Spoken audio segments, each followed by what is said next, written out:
Picture this. You're lying in the dark, nearly asleep, and you hear it. That soft, rhythmic purr beside you. Maybe there's a warm weight on your chest or curled against your legs. A cat. Your cat. Just another Tuesday night. But here's what's wild. That creature purring next to you is the end result of a journey that spans 12,000 years. Its ancestors stalked the shadows of the world's first cities, rode in the cargo holds of Viking longships, survived witch hunts and plagues, and somehow convinced humans to build entire civilizations around their comfort. And we barely noticed it happening. Today, there are over 600 million domestic cats living on Earth. They're in penthouses in Dubai, fishing villages in Japan, farms in Iowa, apartments in Sao Paulo.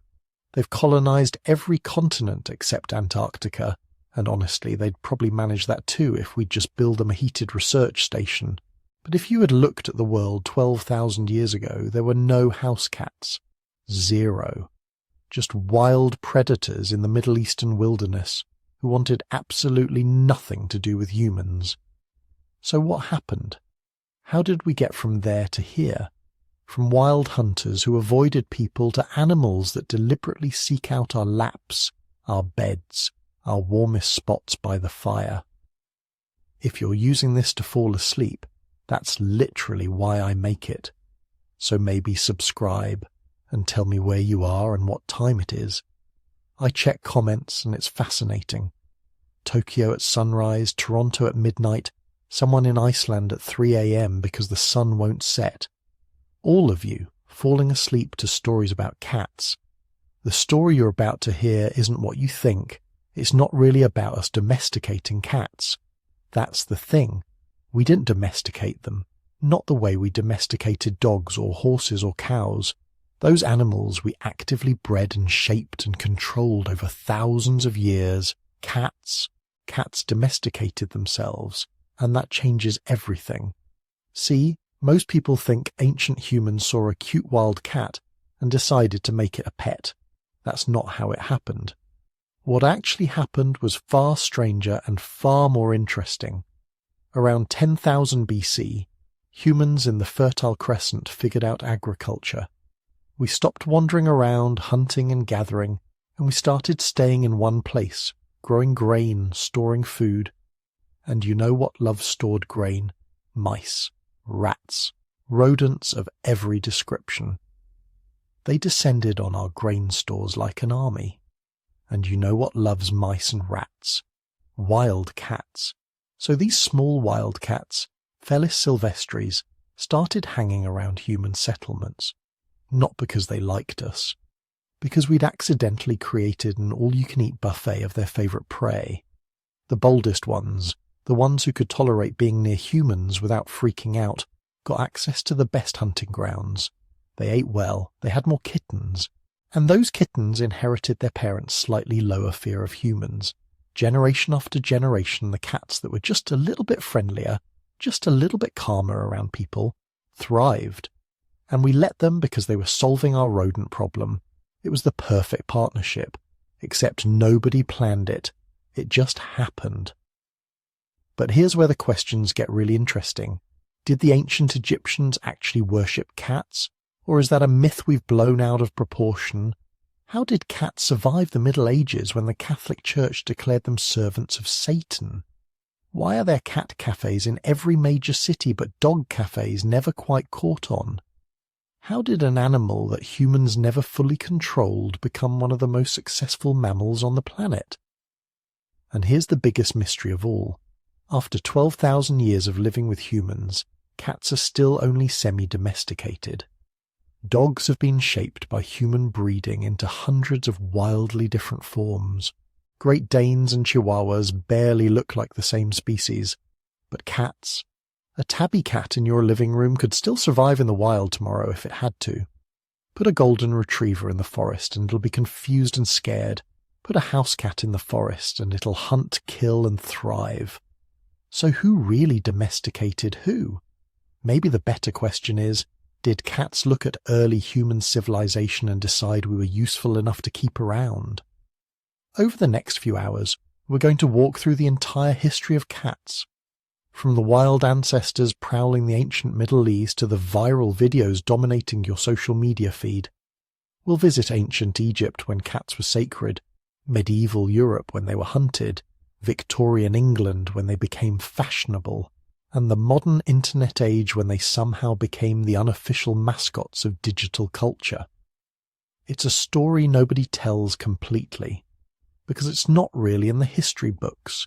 Cats existed alongside human civilization, shaping it in quiet ways, leaving paw prints we didn't notice until we looked back.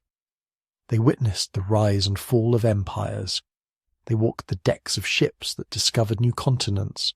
They survived persecutions that should have wiped them out, and through it all they never quite became ours. We just became useful to them. So settle in, get comfortable, let's go back, way back, to a time before cities, before kingdoms, before anyone had ever heard a purr in the dark and felt comforted by it. Let's go to where it all began, 10,000 BC. The world is warming. Ice sheets that have covered half of Europe and Asia for 100,000 years are finally retreating. Sea levels are rising, coastlines are shifting. And in a crescent-shaped region stretching from the Persian Gulf to the Mediterranean Sea, something revolutionary is about to happen. Humans are about to stop wandering and start settling down. They don't know it yet, but when they do, they're going to need help. And that help is going to come from a small, tawny-coloured predator that's been watching them from the shadows for thousands of years. Meet Felis Silvestris libica, the African wildcat. Your cat's great-great-great-grandmother going back about 10,000 generations. She weighs maybe 8 pounds, stands about 10 inches at the shoulder, and could fit comfortably in your backpack. She has sandy-coloured fur with faint stripes on her legs and tail, a white belly, and eyes that glow amber in the firelight of human camps. She's a solitary hunter. She doesn't need anyone.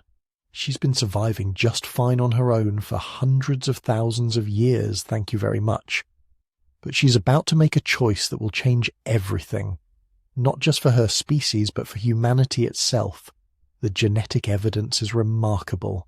In 2007, researchers analysed the DNA of nearly 1,000 domestic cats from around the world, along with samples from all 5 subspecies of wildcats. They were looking for the origin point, the ancestral population that gave rise to every house cat alive today. What they found was surprising, not because it was ambiguous, but because it was so clear. Every domestic cat, from Maine Coons to Siamese, from Egyptian mouse to random alley cats in Tokyo, they all trace their maternal lineage back to Felis Silvestris libica, the African wildcat. And not just any African wildcats, but specifically populations living in the Near East, in the region we now call the Fertile Crescent. This is where the story really begins. Picture the landscape. It's not the desert you might imagine when you hear Near East or Middle East. 10,000 years ago, this region is lush. Rolling grasslands stretch for hundreds of miles. Oak forests cover the hillsides. Rivers flow year-round, fed by mountain snowmelt and seasonal rains. Wild wheat and barley grow in dense stands across the valleys. Herds of gazelle graze the plains. Wild boar root through the forests. And everywhere, absolutely everywhere, there are rodents. Mice, rats, voles, gerbils, ground squirrels. They're thriving in this post-Ice Age abundance, multiplying faster than the predators can keep them in check. And the wildcats, they're in heaven. A solitary African wildcat needs to catch about 4 or 5 rodents a day to survive. In this environment, that's easy. They hunt at dawn and dusk, crepuscular predators taking advantage of the low light when rodents are most active, but larger predators are less effective. Their hearing is phenomenal. They can detect the ultrasonic squeaks of mice from dozens of feet away. Their eyes have a tapetum lucidum, a reflective layer that amplifies available light, letting them see in conditions that would leave other predators stumbling blind. They're perfectly adapted ambush hunters, patient, silent, deadly. But here's what's crucial. They're not pack animals, they're not social.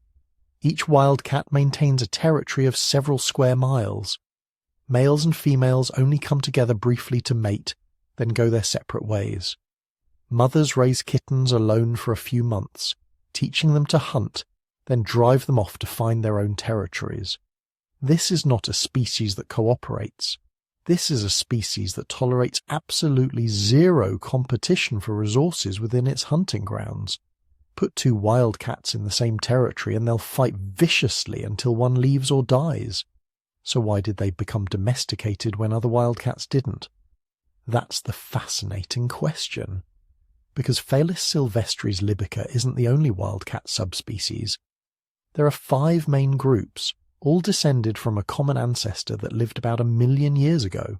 The European wildcat Felis silvestris is larger and more aggressive, with thicker fur and a bushier tail. Beautiful animals, absolutely untamable. Conservationists have tried for decades to breed European wildcats in captivity, and they remain as wild in the 20th generation as they were in the first. Even hand-raised from birth, European wildcat kittens grow into animals that will never tolerate human touch. The Asian wildcats, scattered from India to China, are similarly resistant to domestication. There's some evidence that ancient Chinese populations tried to domesticate the leopard cat, Prionilurus bengalensis, around 5,000 years ago. Archaeological sites in China contain leopard cat bones showing they lived alongside humans. But it didn't stick. Whatever relationship developed, it didn't persist. Chinese domestic cats today are all descended from the same Near Eastern populations as everyone else's cats. So what made Felis silvestris libica different? The answer seems to be temperament. Not friendliness, exactly. Nobody's claiming these wildcats were naturally cuddly, but they had a higher tolerance for stress, a lower aggression threshold toward unfamiliar situations. When something changed in their environment, European wildcats fled or fought. African wildcats were more likely to watch and wait, to assess whether the change presented danger or opportunity. This tiny difference in baseline temperament was enough, because when humans started settling down in the Fertile Crescent, they created the opportunity of a lifetime for any wildcat bold enough to take it. The genetic studies that pinpointed this origin are remarkable pieces of scientific detective work. Researchers didn't just look at modern cats. They extracted DNA from archaeological cat bones found at ancient human settlements across the Near East, Europe and Africa. Some of these bones were 9,000 years old. By comparing ancient and modern DNA, they could track how cats spread from their origin point. The data shows at least 5 distinct maternal lineages, 5 separate groups of African wildcats that contributed to the domestic cat gene pool. But all 5 groups lived in the same region, the Fertile Crescent, in what's now Turkey, Syria, Iraq, Israel, and Jordan. Even more remarkably, the domestication process left barely any mark on cat genetics. This is completely different from dogs, or sheep, or cattle, or basically any other domestic animal. Dog domestication involved massive genetic changes. Modern dogs look nothing like wolves. Their bones are different, their brains are smaller, their behavior is radically transformed. 30,000 years of selective breeding created hundreds of distinct breeds, each specialized for different tasks. Cats. Cats are basically still wildcats. A domestic cat and an African wildcat can interbreed and produce fertile offspring. Their skeletons are nearly identical. Until about 200 years ago, you literally couldn't tell a domestic cat skeleton from a wildcat skeleton by looking at the bones alone. This tells us something profound about how cat domestication happened. It wasn't selective breeding. Not at first, not for thousands of years. Humans didn't capture wildcats and breed the tamest ones, the way they did with wolves. Cats domesticated themselves. They chose us. Or more precisely, they chose the ecological niche we created. Think about what those early wildcats were like. Solitary, territorial. Crepuscular hunters that spent most of the day sleeping in hidden spots, emerging at dawn and dusk to hunt. Their diet was almost entirely small rodents, supplemented occasionally with birds, lizards, or large insects. They were ambush predators, not pursuit hunters. They'd find a good spot near rodent trails or burrows, settle in completely motionless for hours if necessary, then explode into action when prey appeared. The strike would last seconds.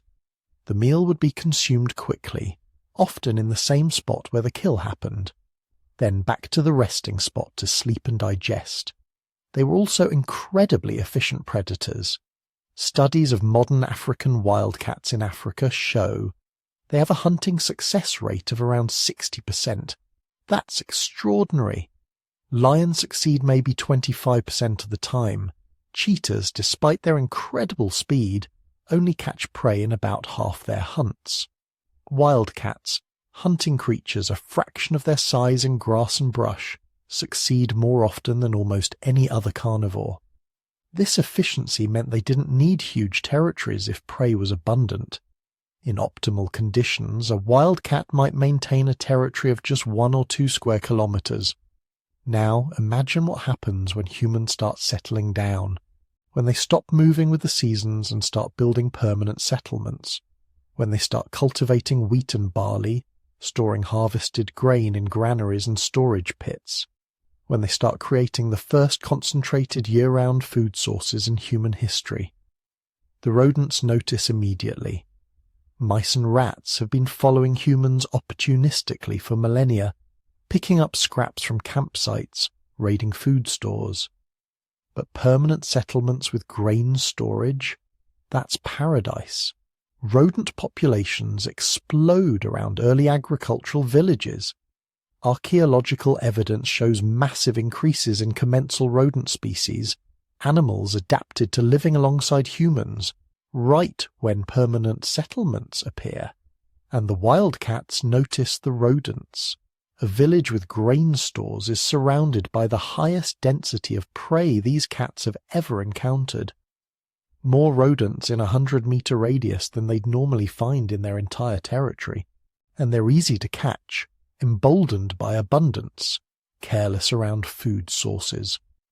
For a wildcat willing to overcome its natural wariness of humans, willing to hunt in the shadows around human settlements, the payoff is enormous. So they came, not all at once, not as a species. Individual cats, bolder than average, hungry enough or curious enough to take the risk. They discovered that humans, busy with their crops and their pottery and their increasingly complex social lives, mostly ignored them. Maybe occasionally threw stones if a cat got too close during daylight hours. But generally, humans tolerated them, because the humans had noticed something too. Villages with cats had fewer rodents. Grain stores lasted longer. Disease spread less readily. Those early farmers didn't understand germ theory, didn't know that rodents carried plague and typhus and a dozen other deadly infections. But they understood cause and effect. Cats around meant fewer rats. Fewer rats meant more food survived to feed the village through winter. A partnership was forming. Not friendship yet, not trust, but mutual tolerance based on mutual benefit. The cats got easy hunting, the humans got pest control, and both species got something else, something neither could have predicted. They got each other. For the next 10,000 years, these two species were going to shape each other in ways that would eventually lead to cat videos getting 1 billion views on the internet. But that was far in the future. For now, in the early dawn light of the Neolithic Revolution, there were just a few wild cats creeping closer to human settlements, taking the first tentative steps toward a relationship that would carry them across the entire world. The age of the domestic cat was beginning. Picture this, It's around 10,000 BC. The Ice Age is finally loosening its grip. Your ancestors have spent the last 50,000 years as nomadic hunters and gatherers, following game herds, collecting wild plants, living in temporary camps that you abandon when the resources run out. But something is changing. In a region we now call the Fertile Crescent, stretching from modern-day Egypt through Israel, Syria and Iraq down to the Persian Gulf, people are starting to notice something interesting. Those wild grasses they've been harvesting, the ones with the fat seed heads, they're growing back in the same places year after year. And if you're careful about how you harvest them, if you leave some seeds behind or maybe scatter them deliberately, you get even more plants the next season. This is the beginning of agriculture, and it's about to create the perfect environment for one of the most successful partnerships in human history. A partnership that nobody planned. A relationship that would change both species involved in ways neither could have predicted, because when humans started farming, they accidentally sent out an invitation. And cats, wildcats, who had been living their own independent lives for millions of years, decided to accept. But let's back up. Before we get to the partnership, we need to understand what humans were creating. The transition to agriculture wasn't a sudden revolution.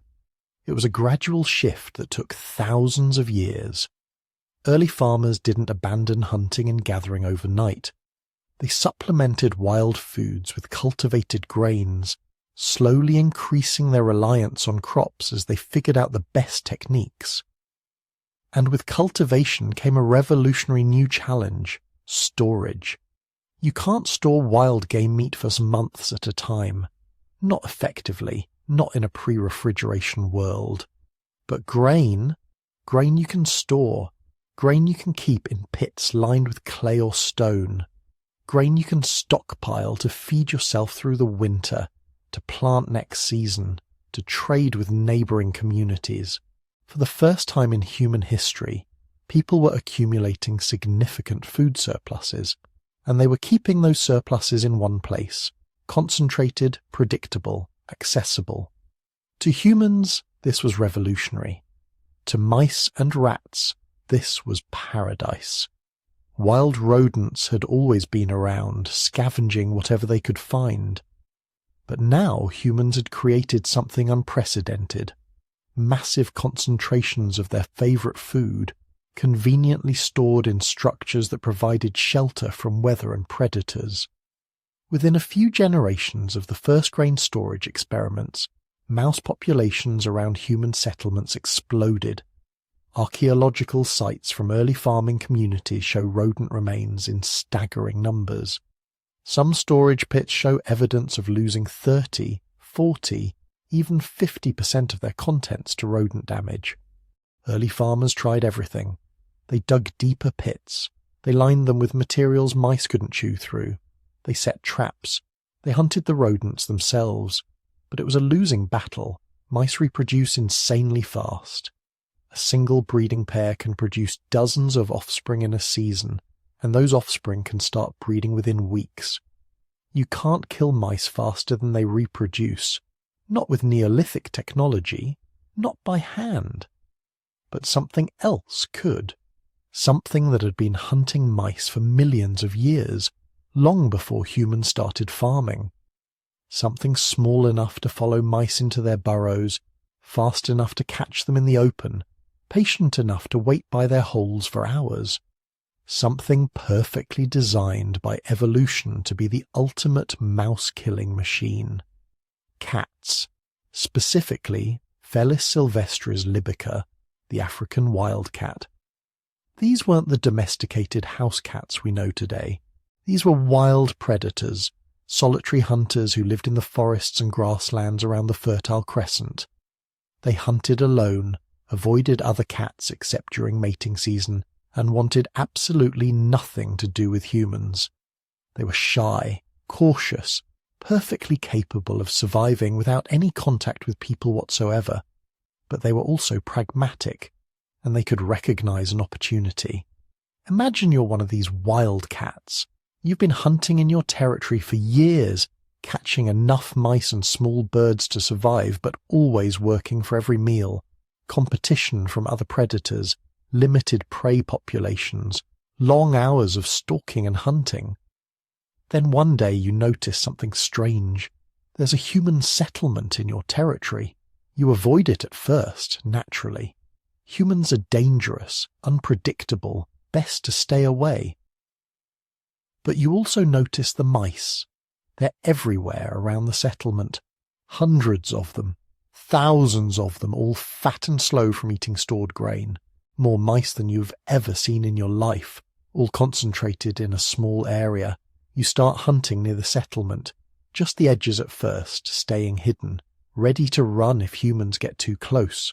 But the hunting is incredible. You can catch more mice in an hour than you used to catch in a day, and the humans, they mostly ignore you. As long as you stay out of their way, don't threaten their children or steal their food, they let you hunt. Some of them even seem pleased when they see you carrying off dead mice. After a few weeks, you're spending most of your time around the settlement. Why hunt in the wild when the prey is so much easier here? This is how it started. Not with humans capturing and taming wildcats. Not with deliberate domestication. With cats making a calculated decision that life near humans, despite the risks, offered significant advantages. Scientists call this self-domestication. The animals choose to associate with humans, select themselves for the partnership based on their own assessment of costs and benefits. It's completely different from how dogs were domesticated. Dogs became our partners through deliberate breeding and training, probably starting as tamed wolves that helped with hunting. That partnership was intentional on both sides. Humans wanted hunting partners. Wolves wanted access to food and protection. But cats just showed up. And not all cats made the same choice. Archaeological evidence suggests that only certain wildcats started hanging around human settlements. Probably the ones that were naturally less fearful, more curious, better able to tolerate proximity to humans and other cats. Because here's the thing, to successfully exploit human settlements, cats had to change one of their fundamental behaviours. They had to become less territorial. In the wild, cats are solitary. Each cat maintains its own hunting territory and drives out other cats aggressively. But around human settlements with their concentrations of prey, multiple cats could coexist in a small area. The food supply was so abundant that competition wasn't necessary. Cats that could tolerate other cats, that could share space without constant fighting, had access to the best hunting grounds. Cats that couldn't stayed in the wild. Over hundreds of generations, this created a selection pressure unlike anything wildcats had experienced before. The most socially tolerant individuals thrived around humans, had more offspring, passed on their genes. The more aggressive, more solitary individuals stayed wild. Slowly, gradually, a new population emerged. Cats that looked like wildcats, hunted like wildcats, but behaved slightly differently. More tolerant of humans, more tolerant of each other. Not domesticated yet, not really, but moving in that direction. The humans noticed. How could they not? Their grain stores were being protected by these small, efficient predators. Losses to rodents dropped dramatically. The cats asked for nothing, needed no training, no feeding. They just hunted. And in the process, they saved harvests. In a world where a bad harvest meant starvation, where rodent damage could be the difference between survival and death, cats became valuable. Not as pets, not yet, but as partners, useful animals that chose to live alongside humans. We know this happened because we found the evidence. On the island of Cyprus, archaeologists discovered something extraordinary. A grave, 9,500 years old, containing the remains of an adult human and a young cat, buried together, deliberately, in what was clearly an intentional funeral. This is remarkable for several reasons. First, Cyprus has no native wildcats. Cats don't swim. The only way cats got to Cyprus was if humans brought them on boats, which means by 9,500 years ago, humans valued cats enough to transport them to new territories. Second, the burial suggests emotional attachment. You don't bury your pest control in a formal grave with grave goods unless you feel something for them. This wasn't just a working relationship anymore, this was the beginning of affection. Third, and perhaps most importantly, this burial predates the height of Egyptian cat worship by 6,000 years. The story of cats and humans didn't start in Egypt, as popular culture often suggests. It started much earlier, in the small farming communities of the Neolithic Revolution. From these early settlements, the partnership spread. As agriculture expanded across the Middle East, North Africa, and eventually Europe and Asia, cats followed. Or rather, humans brought them. Founding new settlements, they brought grain, tools, livestock, and cats. Because by this point, cats weren't optional anymore. They were essential infrastructure. Without cats, your grain stores were vulnerable. With cats, you had a chance at preserving your harvest. The relationship was still fundamentally utilitarian. Cats were working animals, not companions. They lived around human settlements, but not necessarily inside human homes. They hunted for themselves, raised their kittens in hidden spots away from human interference, maintained much of their wild independence. But they were also becoming something new, more comfortable around humans than their wild ancestors, more diverse in coloration, as genetic mutations that would have been disadvantageous in the wild, making animals more visible to prey, didn't matter as much in an environment with abundant, easily caught rodents. Archaeological sites from across the ancient Near East show increasing evidence of cat remains alongside human settlements. Not as prey animals, the bones don't show butchery marks, but as residents. By 7,000 years ago, cat bones are common at farming sites from Turkey to Israel to Egypt. Some sites show cat paw prints in clay bricks that were left to dry in the sun. The cats walked across them casually, comfortable enough around humans to stroll through active work sites. By 6,000 years ago, artistic representations of cats start appearing. Figurines, carved decorations, wall paintings. Humans weren't just tolerating cats anymore. They were noticing them, thinking about them, incorporating them into their cultural expression. The stage was set for what would come next, for the civilization that would take the human-cat relationship to entirely new levels, that would transform cats from useful pest control into sacred animals, divine representatives walking among mortals. But that transformation was still thousands of years away. For now, in these early farming communities, cats and humans were simply learning to live together. Two species, each pursuing their own interests, discovering that cooperation benefited both. It wasn't love yet, it wasn't worship, it was just the beginning. The first tentative steps of a partnership that would eventually span the globe and last for 12,000 years.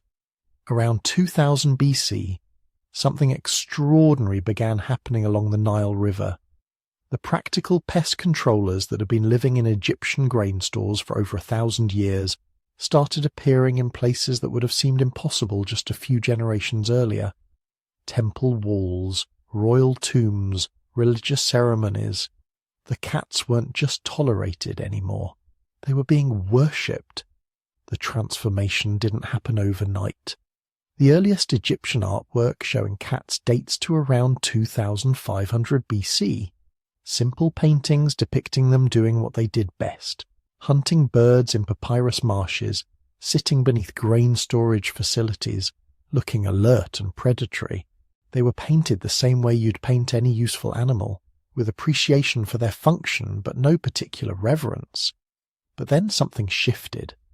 By 2000 BC, cats were being painted differently. Now they appeared wearing collars, sitting on chairs beside their owners, being hand-fed choice morsels of fish, and most tellingly, appearing in religious contexts, their images carved into temple walls alongside gods and pharaohs. What changed? Probably several things at once. After centuries of living alongside humans, cats had become more than pest controllers. They'd become companions. Egyptian families who'd grown up with cats protecting their food stores had developed genuine affection for them. Children had played with kittens. Adults had appreciated the comfort of a purring presence on cold desert nights. The practical relationship had become emotional. But there was something else. The Egyptians had started noticing things about cats that aligned eerily well with their religious beliefs. Cats were liminal creatures, active at dawn and dusk, moving between day and night. They could see in darkness when humans were blind. Their eyes seemed to glow within a fire. They were simultaneously gentle with their families and absolutely lethal to their prey. They killed snakes, including the venomous cobras that plagued Egyptian homes. Most importantly, female cats were extraordinarily devoted mothers, fiercely protective of their kittens. To a civilization obsessed with divine duality, the balance between creation and destruction, protection and power, cats seemed like perfect vessels for the sacred. And so they began their transformation from useful animals to living gods. The goddess Bastet became the focal point of this transformation, though her origins were more complex and darker than many people realize. She didn't start as a cat goddess at all. Originally, she was depicted as a lioness, one of several fierce feline deities representing the destructive power of the sun and the pharaoh's military might. In her earliest forms, Bastet was nearly indistinguishable from Sekhmet, the terrifying lion goddess who almost destroyed humanity in ancient myth. But sometime around 1000 BC, Bastet began to change. The fierce lioness softened into a domestic cat or a woman with a cat's head. Her role shifted from divine warrior to protector of homes, guardian of pregnant women, goddess of fertility and domesticity. This transformation mirrored the cat's own evolution in Egyptian society. From wild predator to household guardian, from feared hunter to beloved companion. The change wasn't random. It reflected a fundamental shift in Egyptian culture. As the New Kingdom gave way to later periods, Egypt became less focused on military conquest and more concerned with domestic prosperity. The gods adapted to match human needs. Bastet became the perfect deity for this new era, powerful enough to protect but gentle enough to love. Her worship centered on the city of Bubastis in the Nile Delta, where a massive temple complex was dedicated to her honor. Ancient Greek historian Herodotus visited Bubastis around 450 BC and left us one of the most detailed descriptions we have of Egyptian cat worship. He wrote with barely concealed astonishment about the annual festival of Bastet, claiming it was the largest religious gathering in Egypt. According to his account, 700,000 people would travel to Bubastis for the celebration, arriving by boat with musicians, dancers, and copious amounts of wine. The festival was raucous, joyful, more carnival than solemn ceremony. People drank, sang, made offerings, and celebrated the goddess who protected their homes and blessed them with children. But the most remarkable thing about Bastet's temple wasn't the festival, it was the cats. Hundreds, possibly thousands of cats lived in the temple complex, cared for by priests and priestesses who considered it their sacred duty. These weren't wild animals barely tolerating human presence. They were cats who'd been raised for generations in religious service, bred specifically to embody the goddess. Pilgrims brought offerings for them, special foods, toys, even jewelry. Some of these temple cats wore elaborate collars of gold and precious stones. When they died, they were mummified with the same care given to human nobility. Which brings us to one of the strangest and most fascinating aspects of Egyptian cat worship. The mummies, millions of them.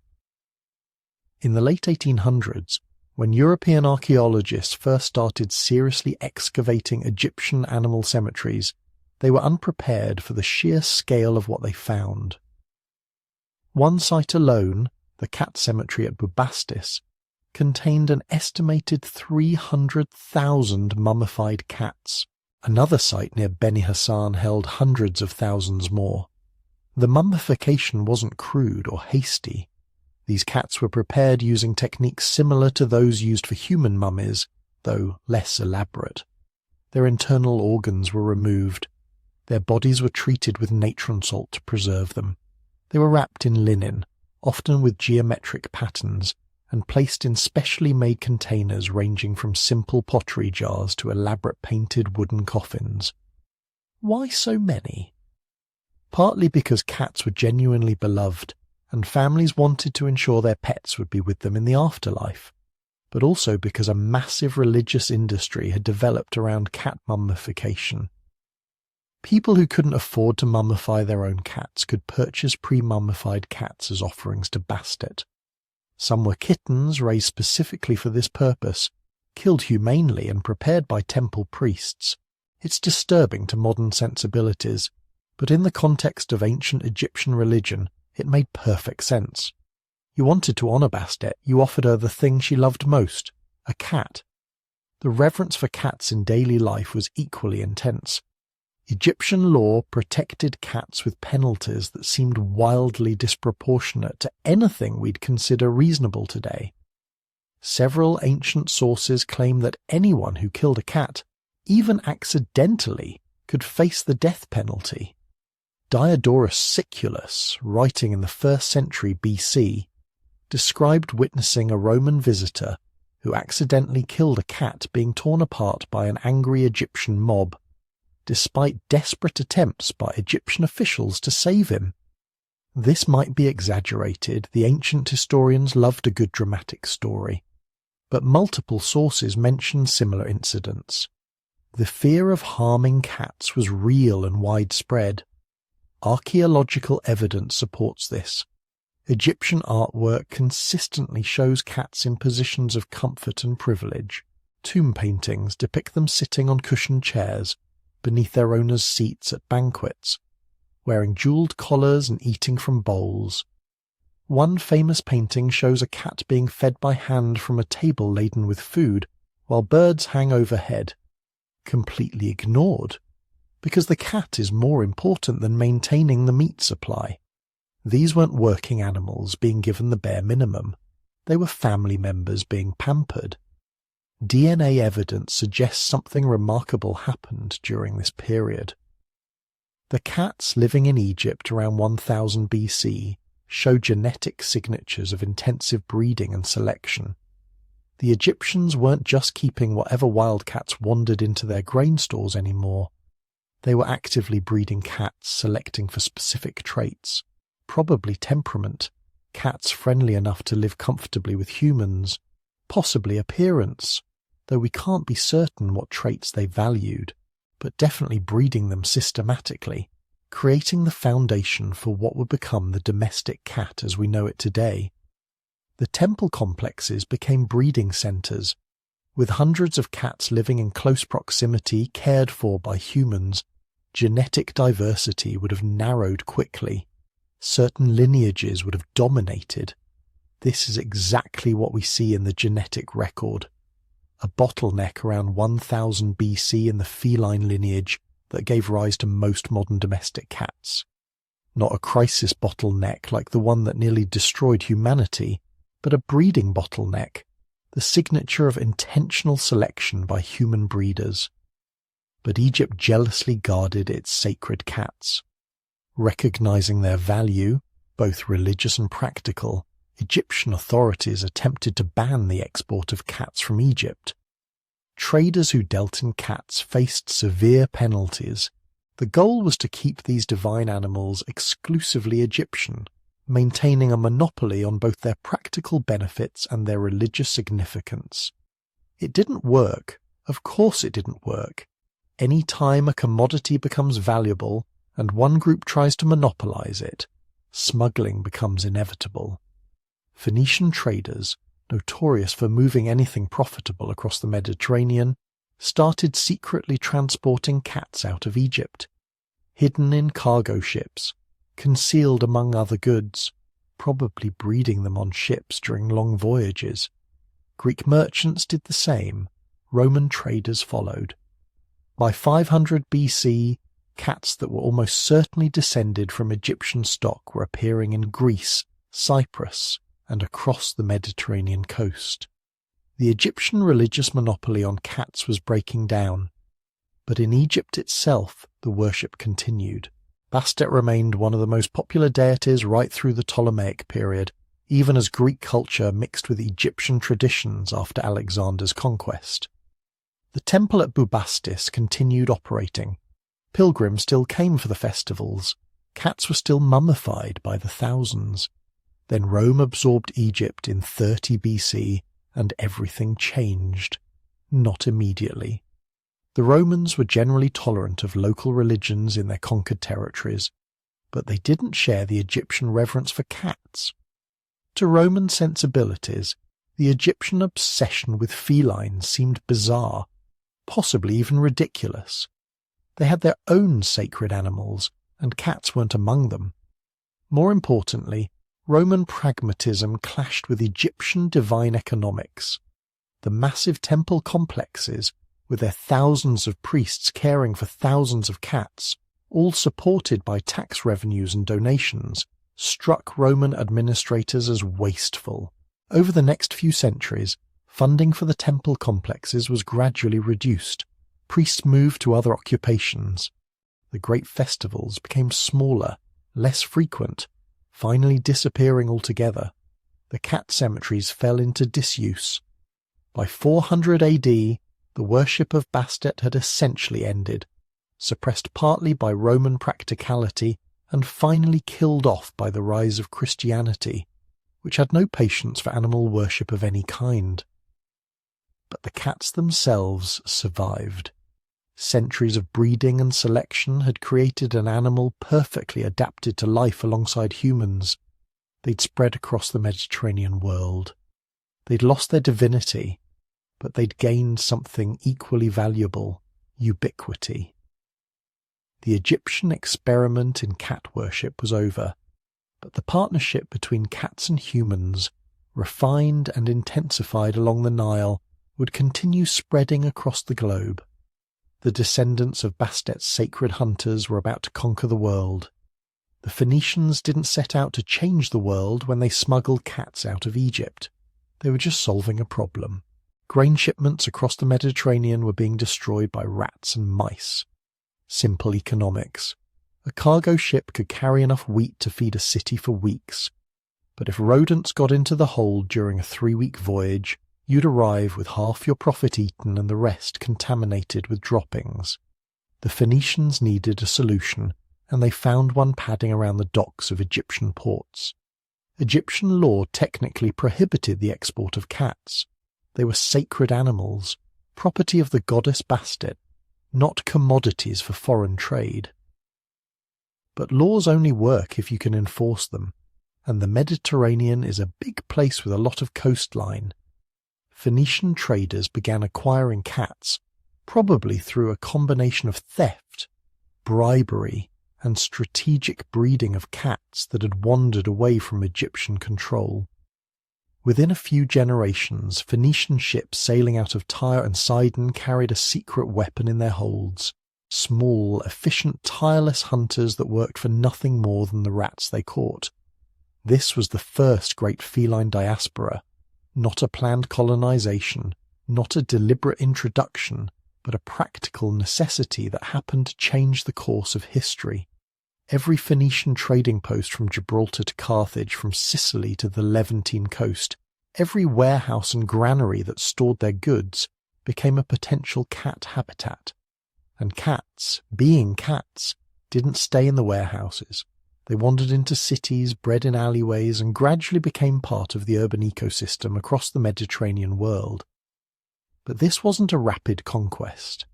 We're talking about centuries, maybe close to 1,000 years, for cats to spread from Egyptian exclusivity to Mediterranean commonality. The timeline was slow because cats faced competition.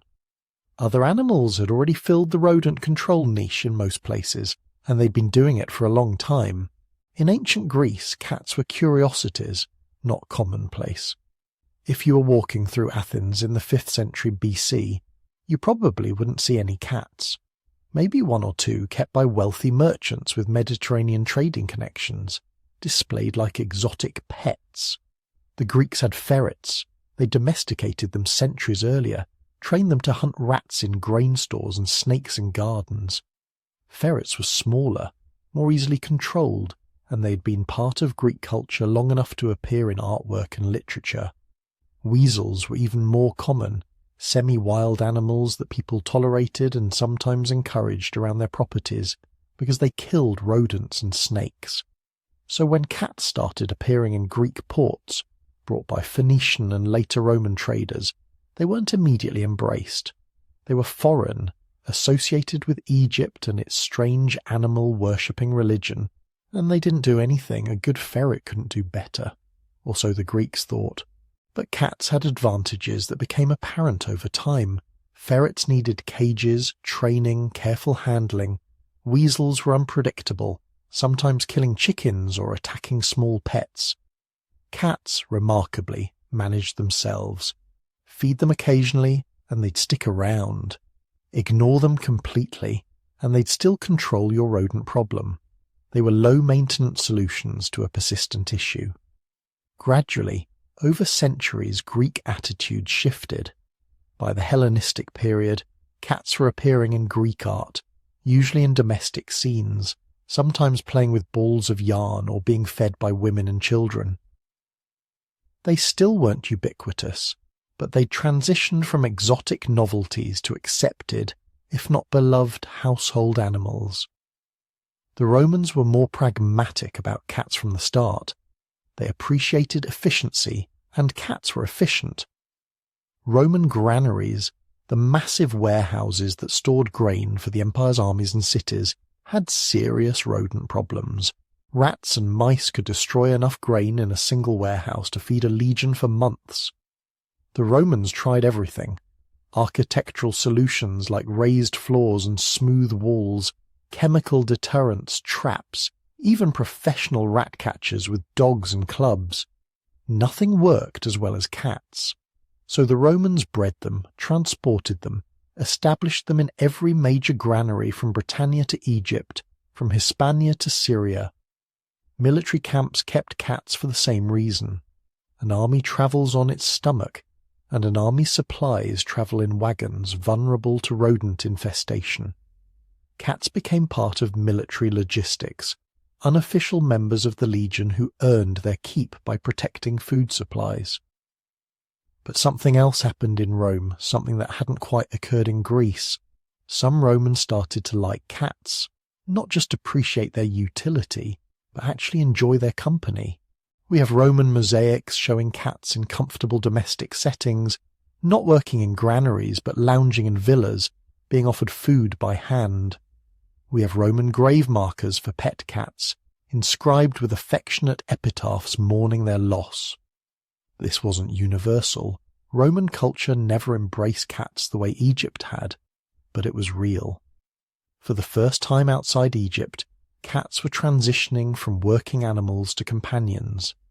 While cats were establishing themselves around the Mediterranean, other populations were travelling east along the Silk Road. This wasn't a single road, of course, but a network of trade routes connecting the Roman Empire with Central Asia, India, and eventually China. Merchants travelling these routes faced the same problems as maritime traders. Valuable goods vulnerable to rodent damage during long, slow journeys across deserts and mountains. Cats provided the same solution. The journey was harder than the Mediterranean spread. Silk Road routes passed through environments cats hadn't evolved for. High-altitude mountain passes with thin, cold air, deserts where water was scarce and prey, animals were few. But cats are remarkably adaptable, and they had help. Merchants who'd invested in cats for their caravans had incentive to keep them alive. The cats that survived the journey were the toughest, the most adaptable, the ones with genetic variations that help them handle environmental stress. Over centuries, cat populations established themselves in trading cities along the Silk Road. Samarkand, Bukhara, Kashgar, cities where east met west and goods from 3 continents changed hands. Each city became a hub for local cat populations, breeding and adapting to local conditions, then spreading further as merchants moved on. India received cats from multiple directions. Some came overland through Central Asia, travelling with merchants and settling in northern cities. Others arrived by sea, carried on ships trading between Roman Egypt and Indian ports on the western coast. The timeline is murky. We don't have precise dates for when cats first established populations in India, but genetic evidence suggests it happened somewhere between 2000 and 1500 years ago. Hindu culture had complicated relationships with animals, and cats fit uneasily into existing frameworks. They weren't sacred like cows or elephants. They weren't clearly beneficial like horses or oxen. They occupied an ambiguous space, useful for rodent control but associated with independence and nocturnal hunting, that made them seem mysterious, potentially dangerous. Some Hindu texts mention cats negatively as symbols of deceit or ingratitude. Others treat them neutrally as ordinary animals without particular spiritual significance. This ambivalence would persist for centuries. Cats in India remained working animals, tolerated but rarely beloved. China received cats even later than India, probably not establishing significant populations until around 1,500 years ago. This seems odd. China had sophisticated agriculture, dense urban populations and serious rodent problems. Why did it take so long for cats to arrive? The answer is probably competition. China had already domesticated other animals for rodent control, particularly certain breeds of small dogs, and more successfully, various species of snakes that people encouraged around granaries and homes. Cats had to offer something these established solutions didn't. What they offered was companionship. Chinese culture, particularly among the educated elite, valued refinement, elegance, aesthetic appreciation. Cats, with their graceful movements, fastidious grooming and quiet dignity, appealed to these values in ways snakes and ratting dogs didn't. By the Tang dynasty, cats were appearing in Chinese poetry and art, not just as working animals but as objects of aesthetic contemplation. This was a different kind of acceptance than cats had found in Rome or Greece, based less on practical utility and more on cultural appreciation of their intrinsic qualities. But the most remarkable cat introduction happened at the far edge of the ancient trading world, Japan. The Japanese islands were isolated, separated from the Asian mainland by enough ocean that most animals couldn't reach them naturally. Cats certainly couldn't. They had to be deliberately transported by ship, and that didn't happen until surprisingly late, probably not until around 1,200 years ago. When cats finally arrived in Japan, they came as elite imports. The early cats were gifts to the imperial court, exotic animals from China presented as tribute. The emperor kept them as palace pets, rare and precious. For generations, cats in Japan remained associated with aristocracy, animals too valuable to let roam freely. They were kept indoors, sometimes on leashes, protected and pampered. This artificial scarcity created cultural associations that would persist even after cats became common. In Japanese culture, cats retained an air of refinement and mystery, creatures that had once belonged only to emperors. But underlying all these cultural stories, all these regional variations in how different societies received and perceived cats, was a more fundamental story. The story of ship cats. The unsung heroes of maritime trade who made the entire feline diaspora possible. Every cat population outside Egypt ultimately descended from cats that had survived sea voyages. And surviving at sea wasn't easy. Ships were dangerous environments, storms could wash animals overboard, Disease spread quickly in confined spaces. Food and fresh water were limited. But ships also had something cats desperately needed: rats. Massive populations of rats that bred in the holds, nested in the cargo, and spread disease throughout the crew. A good ship's cat could make the difference between a profitable voyage and a disaster. Merchants knew this, captains knew this, and they selected for it. The cats that became ancestral to worldwide populations were the ones that could survive storms, tolerate weeks at sea without fresh water, hunt effectively in dark, confined spaces, and coexist with humans in extremely close quarters. These weren't typical cats. They were specialists, bred and selected for maritime life over hundreds of generations. And their descendants, spreading from port to port, carried those adaptations with them. The cats that eventually colonized the entire world were already adapted to travel, to strange environments, to making themselves useful to humans in challenging conditions. They were, in a sense, pre-adapted for global conquest before the conquest even began. By the early medieval period, maybe 1,500 years ago, cats had established populations across most of the known world. From Britain to Japan, from Scandinavia to India, cats were present in most major cities and many rural areas. They weren't equally common everywhere. Some regions still preferred other solutions to rodent problems. But they were available, established, ready for the next chapter in their history. A chapter that would nearly destroy them entirely. Picture a monastery in early medieval France, maybe around 700 CE. Dawn is breaking over stone walls that have stood for generations. In the grain storage rooms, a tabby cat pads silently between sacks of wheat, ears pricked forward, waiting. A mouse emerges. The cat pounces, one less threat to the monastery's winter food supply. The monks who pass by nod approvingly. This cat is doing God's work, protecting the harvest from vermin. For the first few centuries of medieval Europe, this was the normal relationship between cats and humans. Practical, valued, unremarkable. Cats lived in monasteries, on farms, in the homes of merchants and nobles. They weren't particularly beloved, not like they had been in ancient Egypt, but they were useful. That was enough. The Benedictine rule, written in the 6th century, didn't specifically mention cats, but monastic records from across Europe show they were common residents of religious houses. Cats in the scriptorium keeping mice away from precious manuscripts. Cats in the kitchen protecting food stores. Cats in the barns earning their keep with every rat they caught.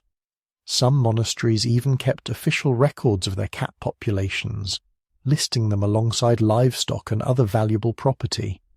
In the Islamic world, this practical appreciation deepened into genuine reverence. The Prophet Muhammad was said to have loved his cat Muezza so much that when the call to prayer came and Muezza was sleeping on the sleeve of his robe, Muhammad cut off the sleeve rather than disturb the cat. Whether historically accurate or not, this story shaped Islamic attitudes toward cats for over 1,000 years. In medieval Cairo, Damascus, and Baghdad, cats wandered freely through mosques and markets, protected by religious law and cultural tradition. Stray cats were fed by charitable foundations. Harming a cat could bring serious social consequences. But in Christian Europe, something was shifting. Subtle at first, almost imperceptible, but gathering momentum like a storm building on the horizon. The change had roots in theology, in politics, in the peculiar anxieties of medieval Christianity. The early church fathers had been ambivalent about animals in general. Creatures served humanity, yes, but they could also represent temptation, sin, the base instincts that drew humans away from spiritual purity. As Christianity consolidated its power across Europe, this suspicion of the natural world intensified. Anything wild, anything that couldn't be fully controlled or understood became potentially dangerous, potentially demonic. Cats occupied a strange position in this worldview. They were domesticated, yes, but not really tame. Not like dogs who showed obvious loyalty and obedience. Cats came and went as they pleased. They hunted at night, moved silently, appeared and disappeared like shadows. Their eyes reflected light in the darkness, glowing with an eerie green or gold luminescence that seemed unnatural, even supernatural. And they were associated with women, with the domestic sphere that the church was increasingly trying to regulate and control. By the 11th and 12th centuries, the first hints of something darker began appearing in religious texts and popular folklore. Stories about witches who could transform into cats, tales of demons who took feline form to tempt the faithful. Nothing systematic yet, just scattered references, but the foundation was being laid. Then came 1233. Pope Gregory IX issued a papal bull called Vox in Rama. The document was primarily about combating heresy in Germany, but it included a detail that would echo through the centuries. Gregory described a heretical ritual in which worshippers allegedly encountered Satan in the form of a cat, specifically a black cat, or a cat with dark spots. They would kiss this demonic cat and pledge their souls to darkness. Whether such rituals ever actually occurred is doubtful. Most historians now think these accounts were propaganda, designed to justify the persecution of religious minorities and political enemies. But the papal bull gave official church sanction to the idea that cats, particularly black cats, were connected to devil worship, and once that seed was planted in the medieval imagination, it grew like poison ivy. The association spread, not everywhere at once, not uniformly, but steadily across Europe through the 13th and 14th centuries. Black cats especially became objects of suspicion. Their dark fur seemed to absorb light rather than reflect it. They blended perfectly into shadows. When they appeared suddenly from darkness, it could startle even the bravest soul. In an age without street lighting, when night was truly dark and full of real dangers, the sudden appearance of glowing eyes in the blackness must have been genuinely terrifying. Superstitions multiplied. A black cat crossing your path meant bad luck. A cat at a funeral meant the deceased soul was in danger. Cats seen near a sick person were stealing their breath, their life force.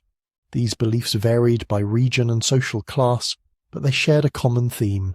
Cats were no longer just animals. They were portents, omens, potentially demonic agents operating in the mortal world. Then came the witch trials. Starting in the 15th century and accelerating through the 16th and 17th, a wave of paranoia swept across Europe. Tens of thousands of people, mostly women, were accused of witchcraft, and cats, particularly black cats, became central to these accusations. The logic, if you can call it that, went like this. Witches received their power from Satan. To maintain contact with their demonic master, each witch was given a familiar, a spirit in animal form who would serve them and keep them connected to the dark powers. These familiars most often appeared as cats. The trial records are horrifying. Women accused of witchcraft were asked about their cats. Did they talk to them? Did the cats behave strangely? Did they have unusual markings? Any affection for a cat could be used as evidence of witchcraft. Any cat that lived in an accused witch's home was itself put on trial, and the cats suffered alongside their human companions. When a woman was condemned, her cats were often killed with her, thrown into the flames during burnings, drowned, beaten to death by mobs convinced they were destroying demonic servants. In some towns, cat torture became a form of entertainment. Cats thrown from towers, sealed in barrels and set ablaze, killed in public spectacles that drew cheering crowds. The persecution wasn't universal. It was most intense in areas where witch trial fervour ran highest. Parts of Germany, France, Scotland, England. It waxed and waned over decades and centuries, but for roughly 300 years from the late 1400s to the early 1700s, being a cat in many parts of Europe was genuinely dangerous. And being a black cat could be a death sentence. Some historians have suggested a grim irony here. During this same period, Europe was ravaged by plague. The Black Death killed perhaps a third of Europe's population in the 14th century.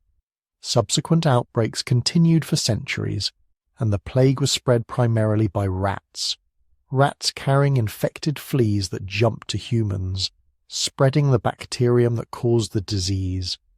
The theory goes like this. By killing cats, medieval Europeans eliminated their best defense against rodent populations. With fewer cats hunting them, rat populations exploded. More rats meant more fleas, more disease vectors, potentially worse plague outbreaks. Could the superstitious persecution of cats have actually worsened one of history's greatest pandemics? It's an appealing narrative, and there might be some truth to it. But like many historical explanations, it's probably oversimplified.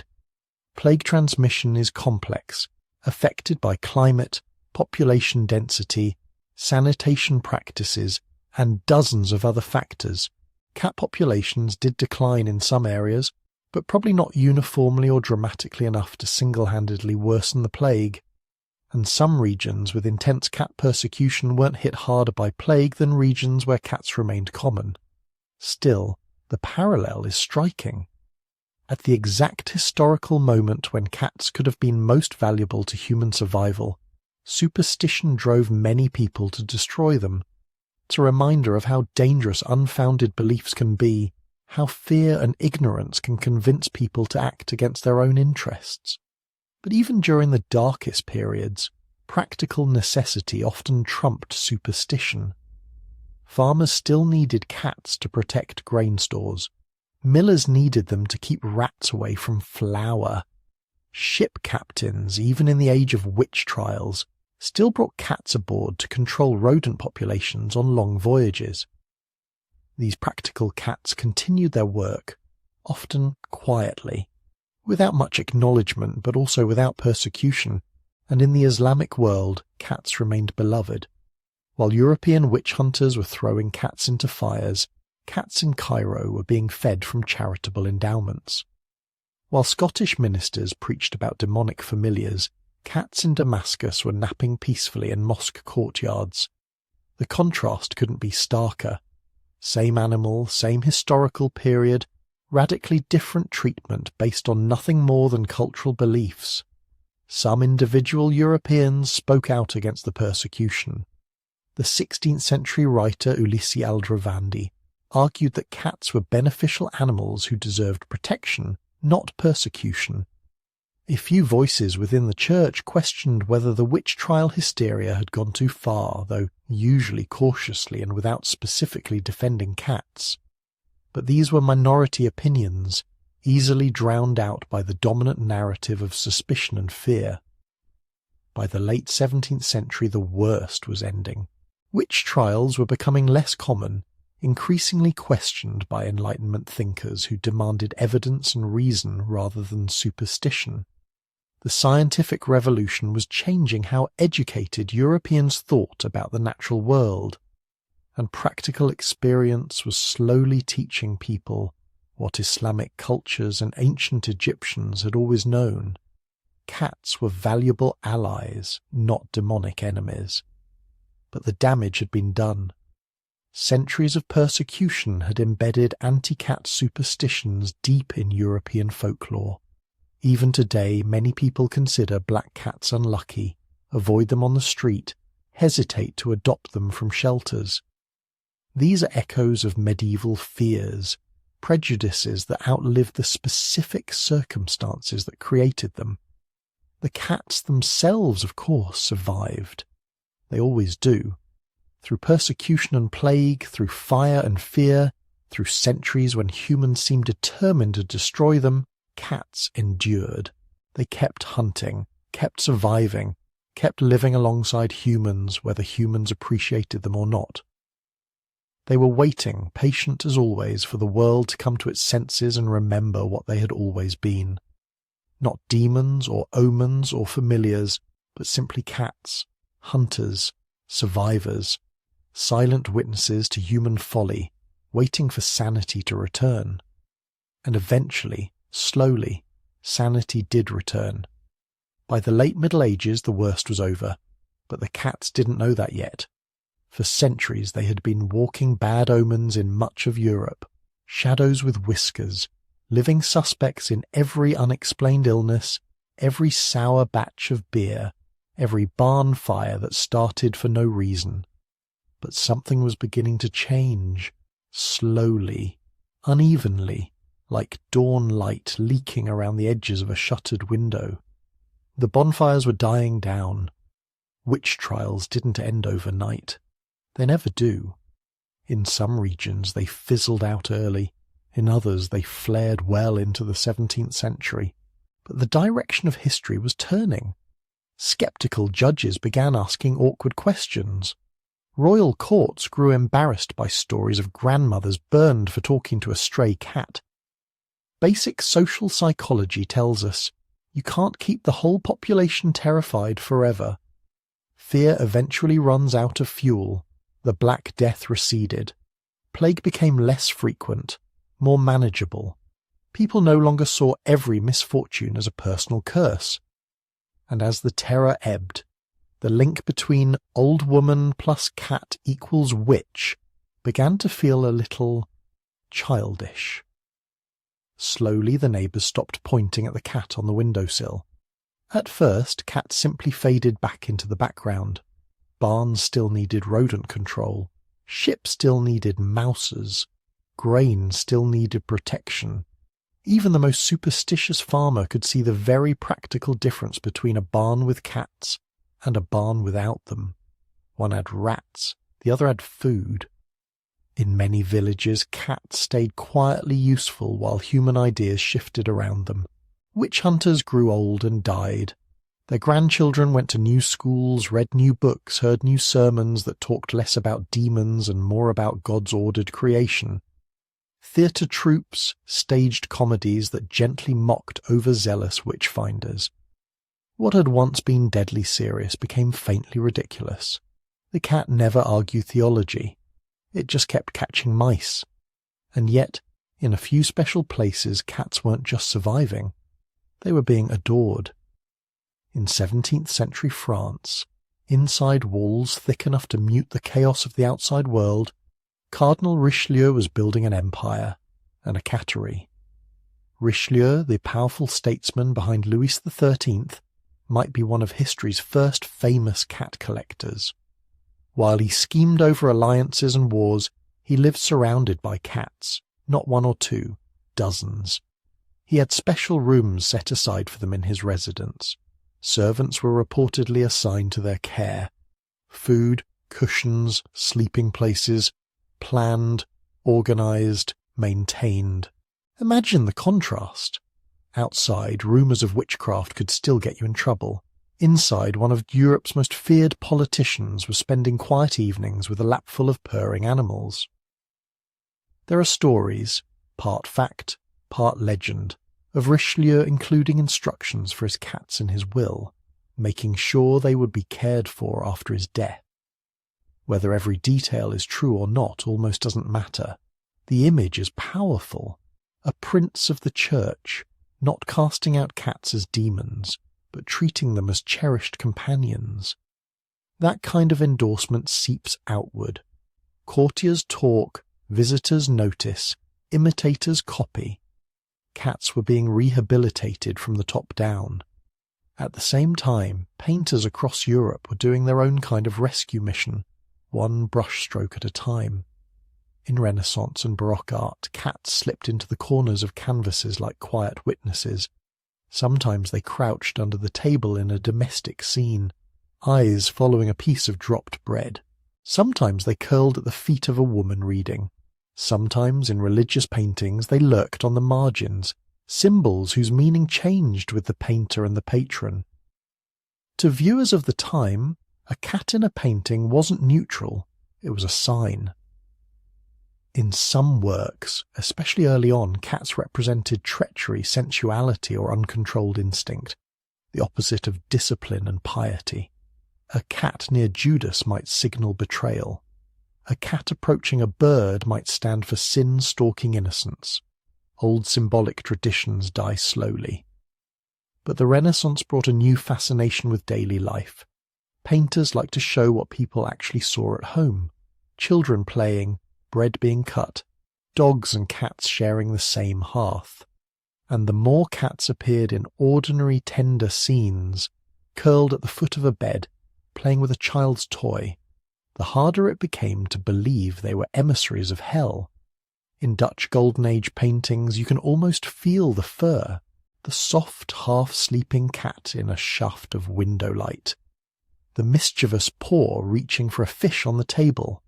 These aren't demons, they are household members.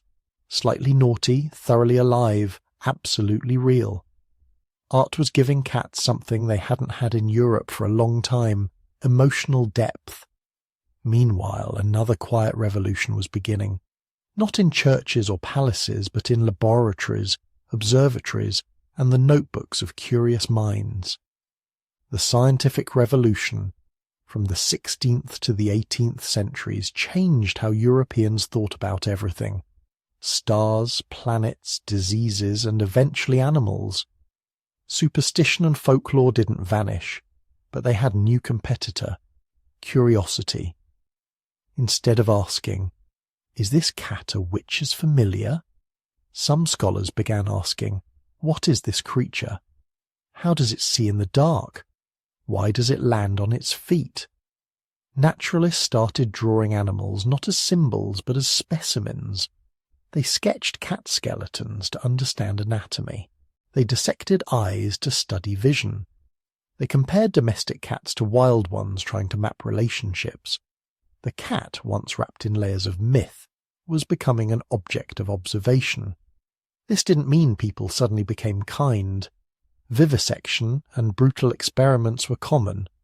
But it did mean that fear could be replaced by explanation. If a cat's eyes shone at night, you no longer needed a devil to account for it. You could talk about light reflecting from the tapetum lucidum, even if you didn't yet have that name for it. Step by step, the unexplained was shrinking. And, with it, one of the main fuels for persecution. By the 18th century, in the Age of Enlightenment, cats had quietly crept into the salons.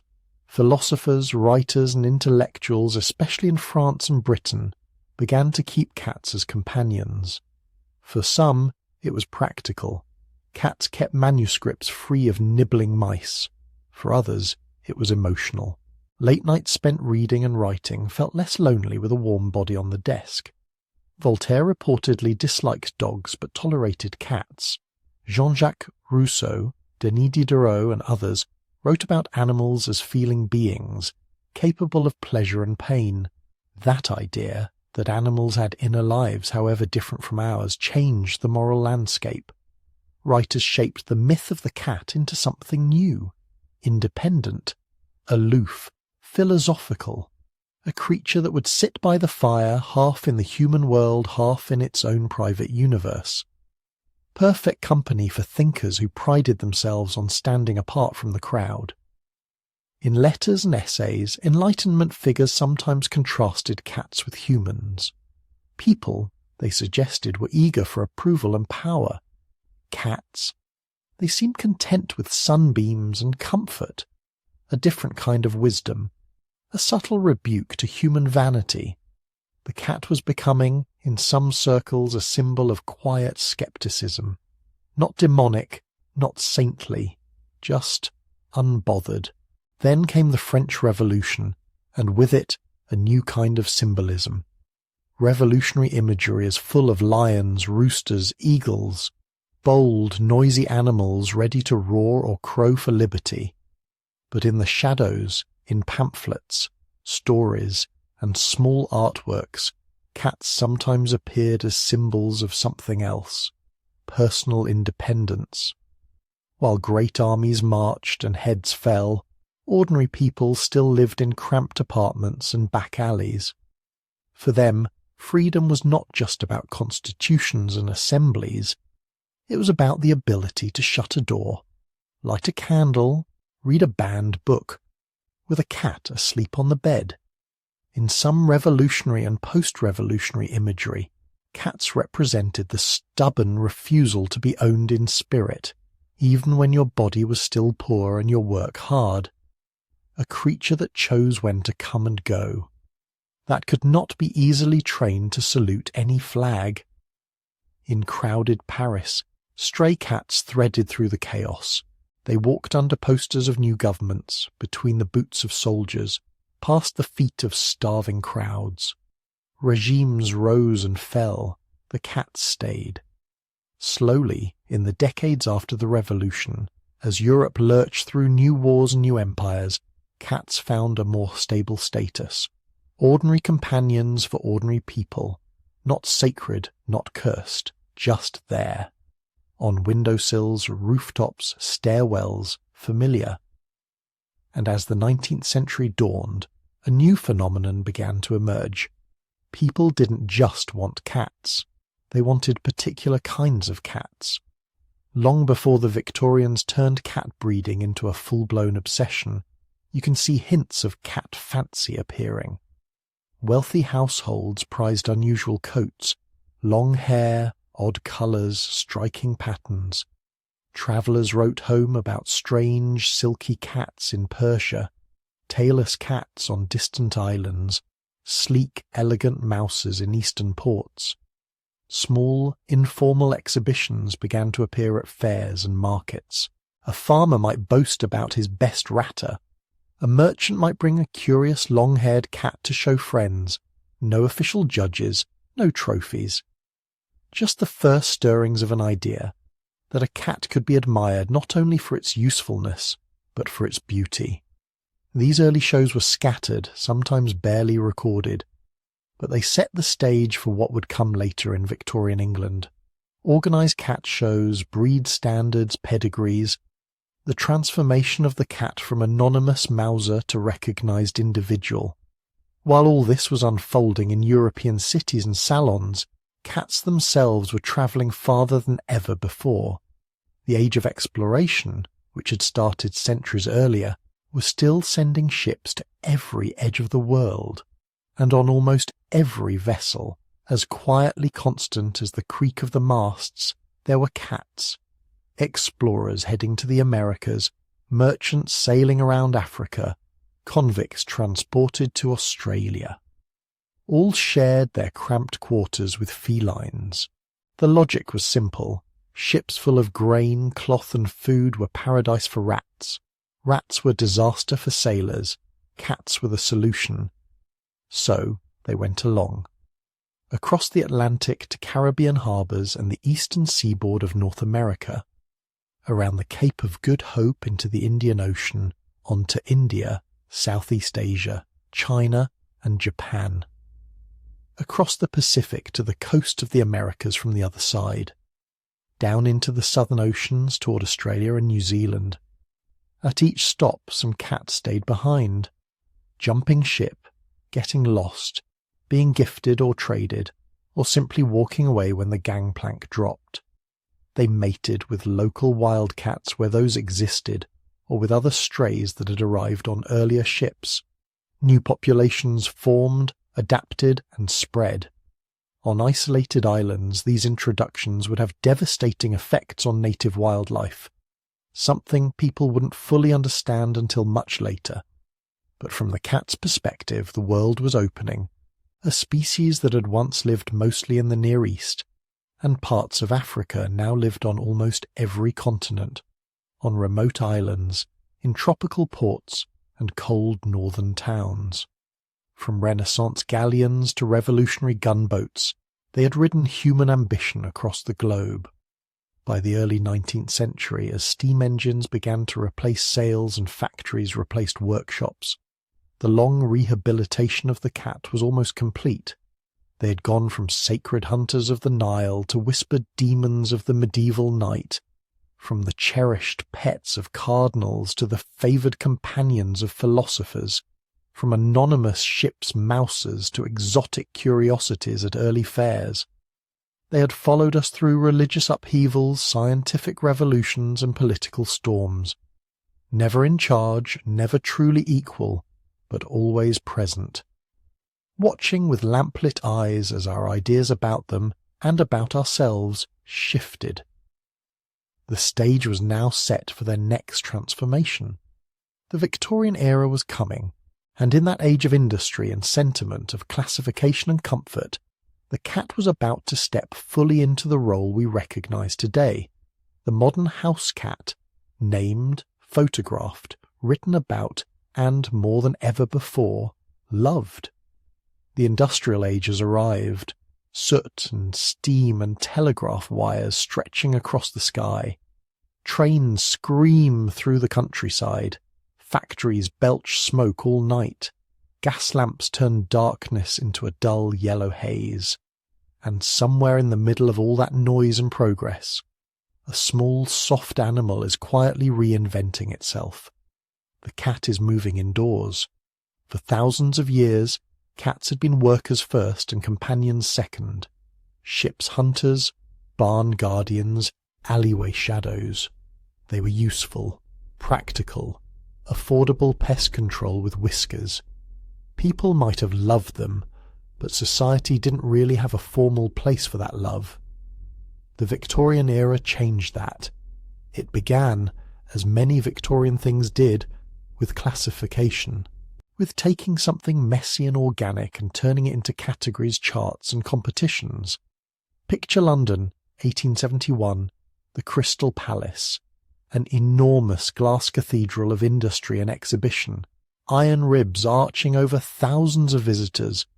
This was where the world came to display its wonders, machines, inventions, exotic plants, human curiosities, and on one particular summer day, cats, not alley cats slinking through the crowds, not half-wild mousers lurking in the rafters, but cats in cages, arranged in neat rows, watched, judged, admired. At the centre of it all stood a man named Harrison Weir, an illustrator, animal lover and passionate organiser. He believed cats deserved the same attention that dogs and horses were beginning to receive. Formal shows, written standards, recognition. So he did something that, at the time, seemed almost absurd. He held a beauty pageant for cats. They came by the dozens. Long-haired Persians, then often called Angoras, sleek short-haired tabbies, their stripes like poured smoke, cats with unusual colours, unusual patterns, unusual faces. The catalogue divided them into classes, by sex, by coat length, by colour. For the first time, cats were being publicly evaluated not for how many mice they could kill, but for how they looked. Visitors streamed past the cages, whispering, pointing. Some scoffed, some laughed, some were enchanted. Newspapers reported on the event with a mix of amusement and fascination. But something important had happened. The Crystal Palace Cat Show of 1871 turned an invisible household worker into a visible object of admiration. It took the cat out of the shadows and placed it under the glass roof of modernity, right alongside steam engines and scientific instruments. From that moment, the modern house cat began to take shape. Victorians loved categories. They loved to divide, list, describe, and control. Plants, skull shapes, social classes, everything could be sorted into neat slots. Cats were no exception. Up to this point, a cat was just a cat. Maybe you'd say tabby or tortoiseshell, black or white, but these were loose descriptors, not formal types. There were local variations, of course, fuzzier cats in colder regions, sleek desert mousers in warmer ones. But no one had yet decided that those variations should become breeds. Victorian breeders did. They began with what they could see: coat length, colour, pattern, face shape. A long-haired cat from the east was labelled Persian. a blue-grey, short-haired cat from Britain was gathered into the emerging concept of the British Shorthair. Unusual colours, solid blacks, striking whites, rare oranges, were singled out and bred together. Selective breeding, which had already transformed wolves into dozens of dog breeds and reshaped farm animals for centuries, was now being turned on the domestic cat. At first, it was clumsy. Standards were vague, records incomplete. But slowly, a pattern emerged. Fanciers like Harrison Weir began to write explicit descriptions: the ideal head shape, the proper eye colour, the correct length and texture of fur. A good Persian was not just any long-haired cat. It was one that matched a carefully drafted image in a breeder's mind. Of course, the cats had no idea. All they knew was that suddenly, some of them were being chosen not for their hunting skills, but for their fluff, for the roundness of their cheeks, for the way their eyes contrasted with their fur. In the quiet of Victorian parlours and drawing rooms, humans were reimagining what a cat could be. At the same time, something even more radical was happening slowly, household by household. The cat was leaving the barn and entering the living room. Industrialization had changed how people lived. In cities, the middle class was growing. Families moved into terraced houses and apartment blocks, places with no granaries, no haylofts, no great stores of grain. Fewer rats, fewer mice, more carpets and upholstered chairs. In these spaces, a cat could no longer be just a mouser. It had to be appropriate. Victorian morality prized order, cleanliness, control. The home was meant to be a sanctuary from the chaos of the streets. To let a half-wild, soot-covered alley cat roam the parlour, unthinkable. But a well-groomed, carefully chosen, politely mannered cat, that could work. Writers and etiquette guides began to speak of cats as suitable companions, especially for women and children. Gentle, quiet, self-contained. Unlike dogs, which demanded walks and rough play, cats could fit the slower rhythms of domestic life. They could sit on a cushion, curl up in a lap, pose decoratively on a windowsill. Middle-class homes began to treat cats less as tools and more as family members. They were given names more often, not just Puss or Tom, but real human names. Their temperaments were noticed, their quirks indulged. This shift wasn't universal. Many cats were still working animals in stables and warehouses. But in the expanding world of respectable Victorian homes, a new archetype was crystallizing: the house cat as a proper pet. With that came a second, quieter revolution. People started to worry about their welfare. The 19th century saw the birth of organised animal protection movements. Horses, overworked and beaten on city streets, drew much of the early attention. But slowly, cats, so often neglected, abandoned or casually abused, entered the conversation.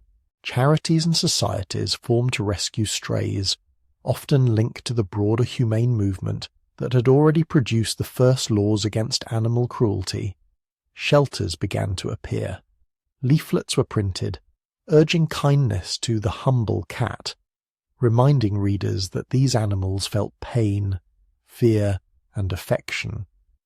Some Victorians campaigned specifically against the casual killing of unwanted kittens, a common practice in an age before spaying and neutering were widely accepted. Others protested the use of cats in scientific experiments, an early forerunner of anti-vivisection activism.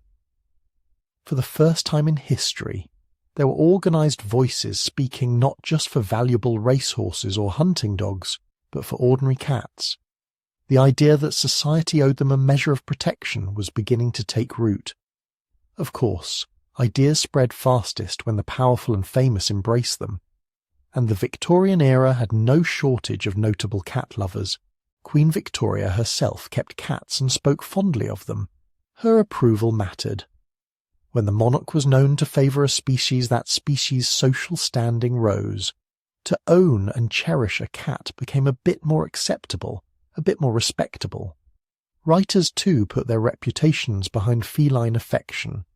Charles Dickens, chronicler of London streets and its hidden sorrows, kept cats that wandered across his manuscripts and into his personal myths.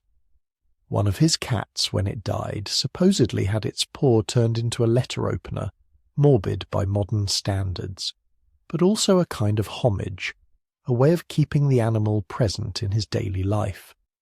Across the Atlantic, but still very much a man of the Victorian age, Mark Twain adored cats. He lived with many at once, gave them elaborate names, and wrote affectionately about their intelligence and independence. His public persona as a witty, sceptical observer of human nature made his cat love influential. If Mark Twain thought cats were remarkable, perhaps they were. These high-profile humans didn't just keep cats. They talked about them, wrote about them, posed with them. Each anecdote, each story, helped shift public imagination. The cat stopped being an anonymous background figure and started becoming a character. As cats moved closer to the human hearth, something else had to change: how they were cared for on a daily basis. For most of history, a cat fed itself. It hunted. It scavenged scraps.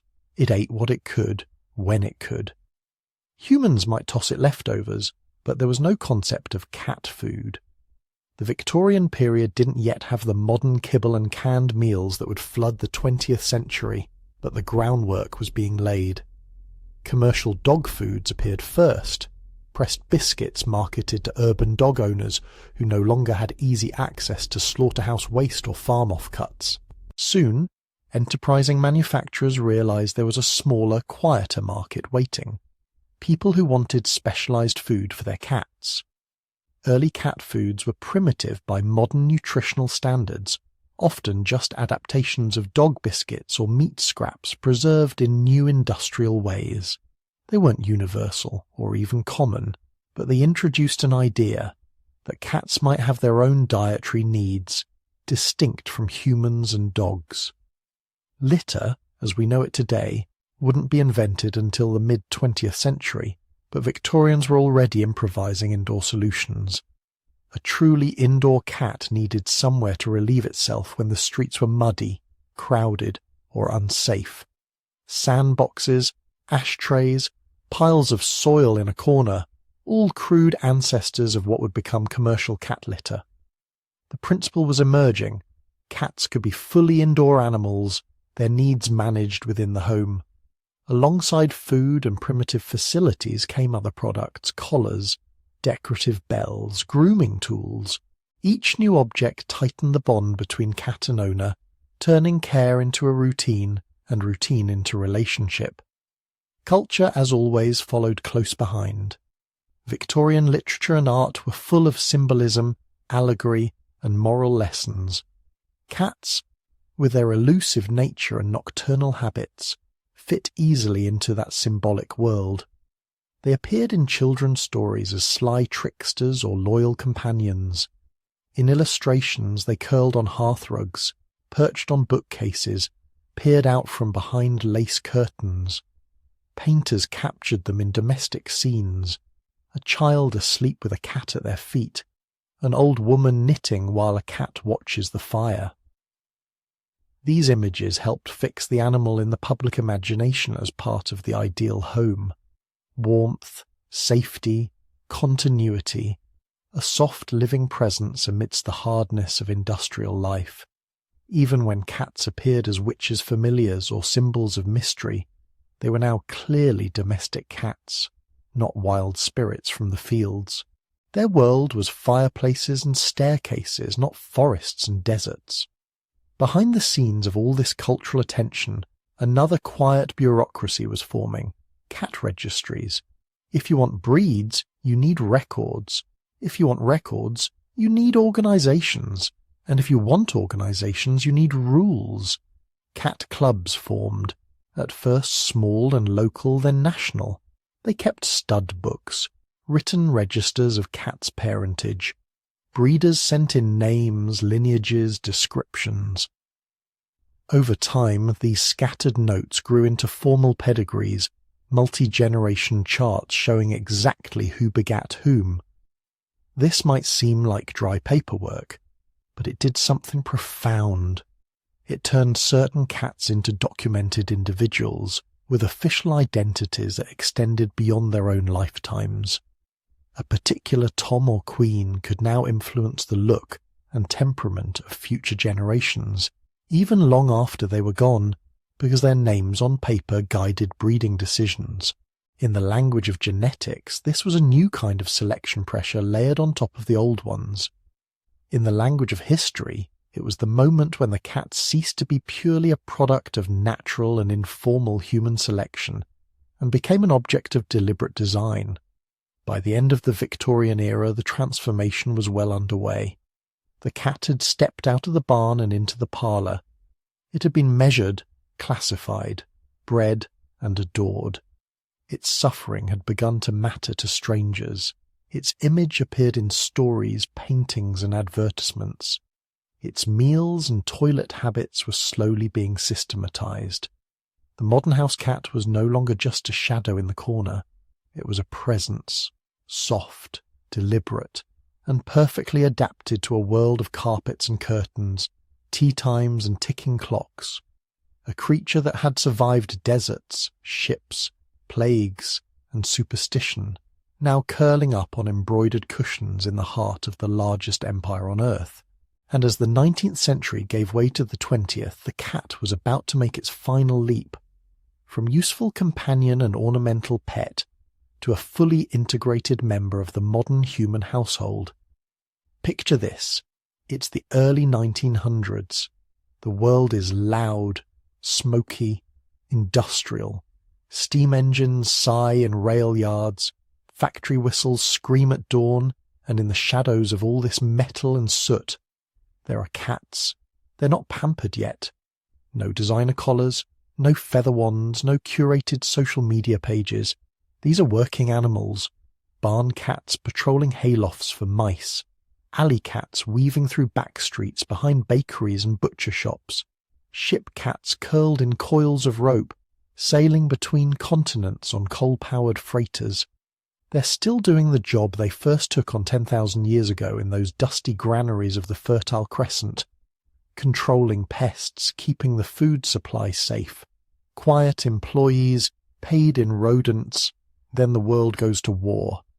When World War I erupts in 1914, humans drag every piece of their civilization into the conflict. Railroads, factories, chemistry, and, almost without planning it, cats. They slip into trenches as if they've been there for 1,000 years. Soldiers adopt them as mascots. A kitten appears in a dugout one day and never leaves, sleeping on piles of uniforms, curling up in helmets, walking casually along the rim of a trench while shells whistle overhead. They're more than mascots. Rats love trenches. So do mice. Food, warmth, and human waste create a rodent paradise. Disease follows, so the cats are welcomed, even cherished.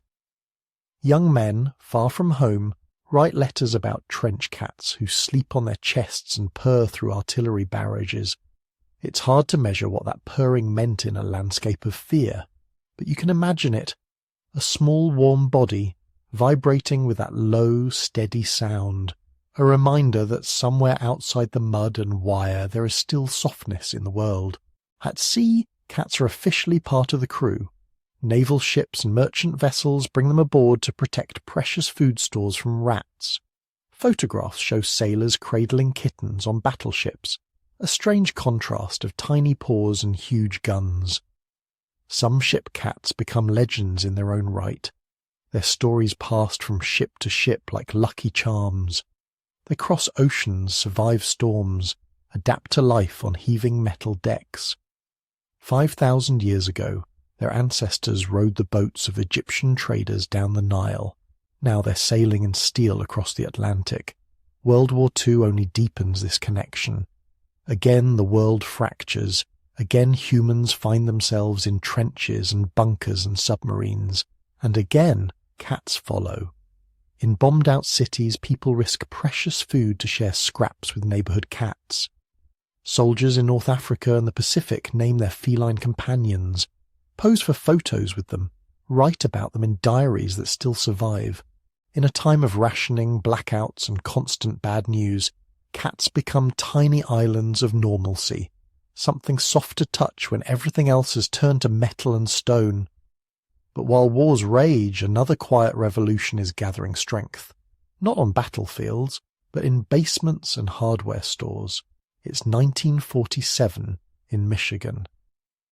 A young man named Ed Lowe is working in his family's industrial absorbents business. They sell things like clay and sand for mopping up oil and grease. A neighbour comes by with a problem. Her cat uses a box filled with ashes as a toilet, but the ashes are messy and track everywhere. She wants sand. Ed doesn't have clean sand on hand. He offers her a bag of a special dried clay instead, called Fuller's Earth. She takes it home. A few days later she comes back. She wants more. The clay, she says, is incredible. It absorbs urine, traps odours, and doesn't turn the whole house into a grey dust storm. Ed notices something. There's a pattern here. People love their cats, but they hate the mess. If he can solve the mess, he can change how people live with cats. He starts bagging the clay and, almost as an afterthought, gives it a name. Kitty litter. 2 simple words that will rewrite feline history. Before this moment, indoor cats are possible, but difficult. You need newspapers, sand, ashes, constant cleaning, and an extremely high tolerance for smell. The easier solution is still to let the cat roam outdoors, even if it means crossing busy streets, encountering dogs, or disappearing for days. Cats are half in the house, half in the world. Commercial cat litter quietly smashes that barrier. Suddenly, you can keep a cat entirely indoors and not have your home smell like a barn. Apartment dwellers in crowded cities, people without yards, families living in cold climates where opening doors in winter is brutal. Now they can all have cats comfortably inside. This is the hinge of the story. The moment when the cat turns slowly from outdoor worker to indoor companion. At the same time, human life is transforming too. After World War II, in many countries, especially the United States, there's a boom in suburban living. Cities spill out into rings of single-family houses with lawns, sidewalks and driveways. Garages replace stables. Supermarkets replace street markets. And in these new neighbourhoods, cats reinvent themselves once again. The barn cat moves to the backyard. The alley cat becomes the neighbourhood cat, slinking from yard to yard, lounging on porches, napping on warm car hoods. Inside, another type of feline appears. The strictly indoor pet, reclining on sofas, watching birds through picture windows, snoozing on television sets that hum with warm vacuum tubes. The rhythm of cat life changes, no longer tied to barns or docks. They live on cul-de-sacs and fifth-floor walk-ups. 19th century cats might have hunted in fields. 20th century cats hunt the mysterious red dot of a flashlight on a living room wall. As their role shifts, human attitudes toward their health shift too. Early in the century, veterinary medicine is largely focused on horses, livestock, and, to a lesser extent, dogs. Cats are often seen as semi-wild, adaptable and replaceable, but by mid-century that changes. As more cats move indoors and onto laps, they move into the vet's office too. Vaccines for common feline diseases become widely available. Veterinarians start to specialize in cats, learning that feline physiology isn't just small dog with whiskers, but its own intricate system. Conditions like feline leukemia virus and panleukopenia are identified and studied. Parasite control becomes routine, sparing countless cats from slow, quiet suffering. Most transformative of all is the spread of spaying and neutering. At first, these surgeries are controversial. Some people think it's unnatural, or worry it will change their cat's personality. but the numbers are impossible to ignore. With better food, safer homes, and less disease, cats start living longer and reproducing more. Strays multiply in alleys and vacant lots. Shelters fill to overflowing. The line between beloved pet and unwanted litter becomes painfully visible. Animal welfare activists, many of them starting as quiet local volunteers, begin to push for widespread sterilization. Over the decades, spay and neuter campaigns spread. Posters go up in vet offices and community centres. Low-cost clinics appear. By the late 20th century, in many places, altering pet cats becomes the default, not the exception. The goal isn't to control cats for convenience alone. It's to spare future kittens from lives of hunger, disease, and abandonment. Alongside this, a new idea takes shape. Trap, Neuter, Return, or TNR. Rather than simply removing feral cats and euthanizing them, volunteers trap them humanely, have them spayed or neutered, vaccinate them, and then return them to their territories. Ear-tipped to mark their status, these cats can live out their lives without adding to the population. It's not a perfect solution, and debates about feral cats remain intense. But it marks a shift in thinking, from seeing stray cats as pests to seeing them as beings whose lives, even outside the home, have value. While all this is unfolding in the real world, another army of cats is staking a claim in a different kind of landscape. The screens of the 20th century. In the 1910s and 1920s, silent film gives birth to one of the first global cartoon icons, Felix the cat. He's not realistic. He doesn't purr or chase mice. He morphs, stretches, and breaks logic with a smug little grin. But he captures something essential about how humans see cats. Elastic, clever, always a bit mysterious and self-possessed. At a time when most real cats are still chasing barn rats, Felix is already living full-time in human imagination. Mid-century, Tom and Jerry burst onto TV and cinema screens. Tom, the eternally frustrated house cat chasing Jerry through endless slapstick battles, becomes a familiar image in homes around the world. The show isn't about real feline behaviour, it's a cartoon war. But the very premise, a cat living indoors in a comfortable modern house, is a snapshot of a new normal.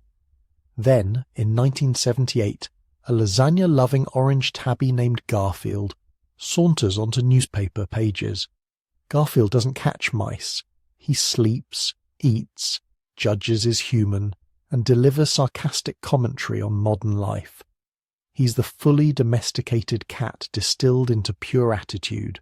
By the end of the century, plush Garfields dangle from car windows, and his face is printed on mugs, pyjamas, and lunchboxes. Cats, once sacred in temples and feared as witches' familiars, now sell coffee mugs with jokes about naps. But while media turns cats into symbols and punchlines, science starts asking quieter, deeper questions. What's really going on in that furry head? How do cats think? And what is a purr exactly?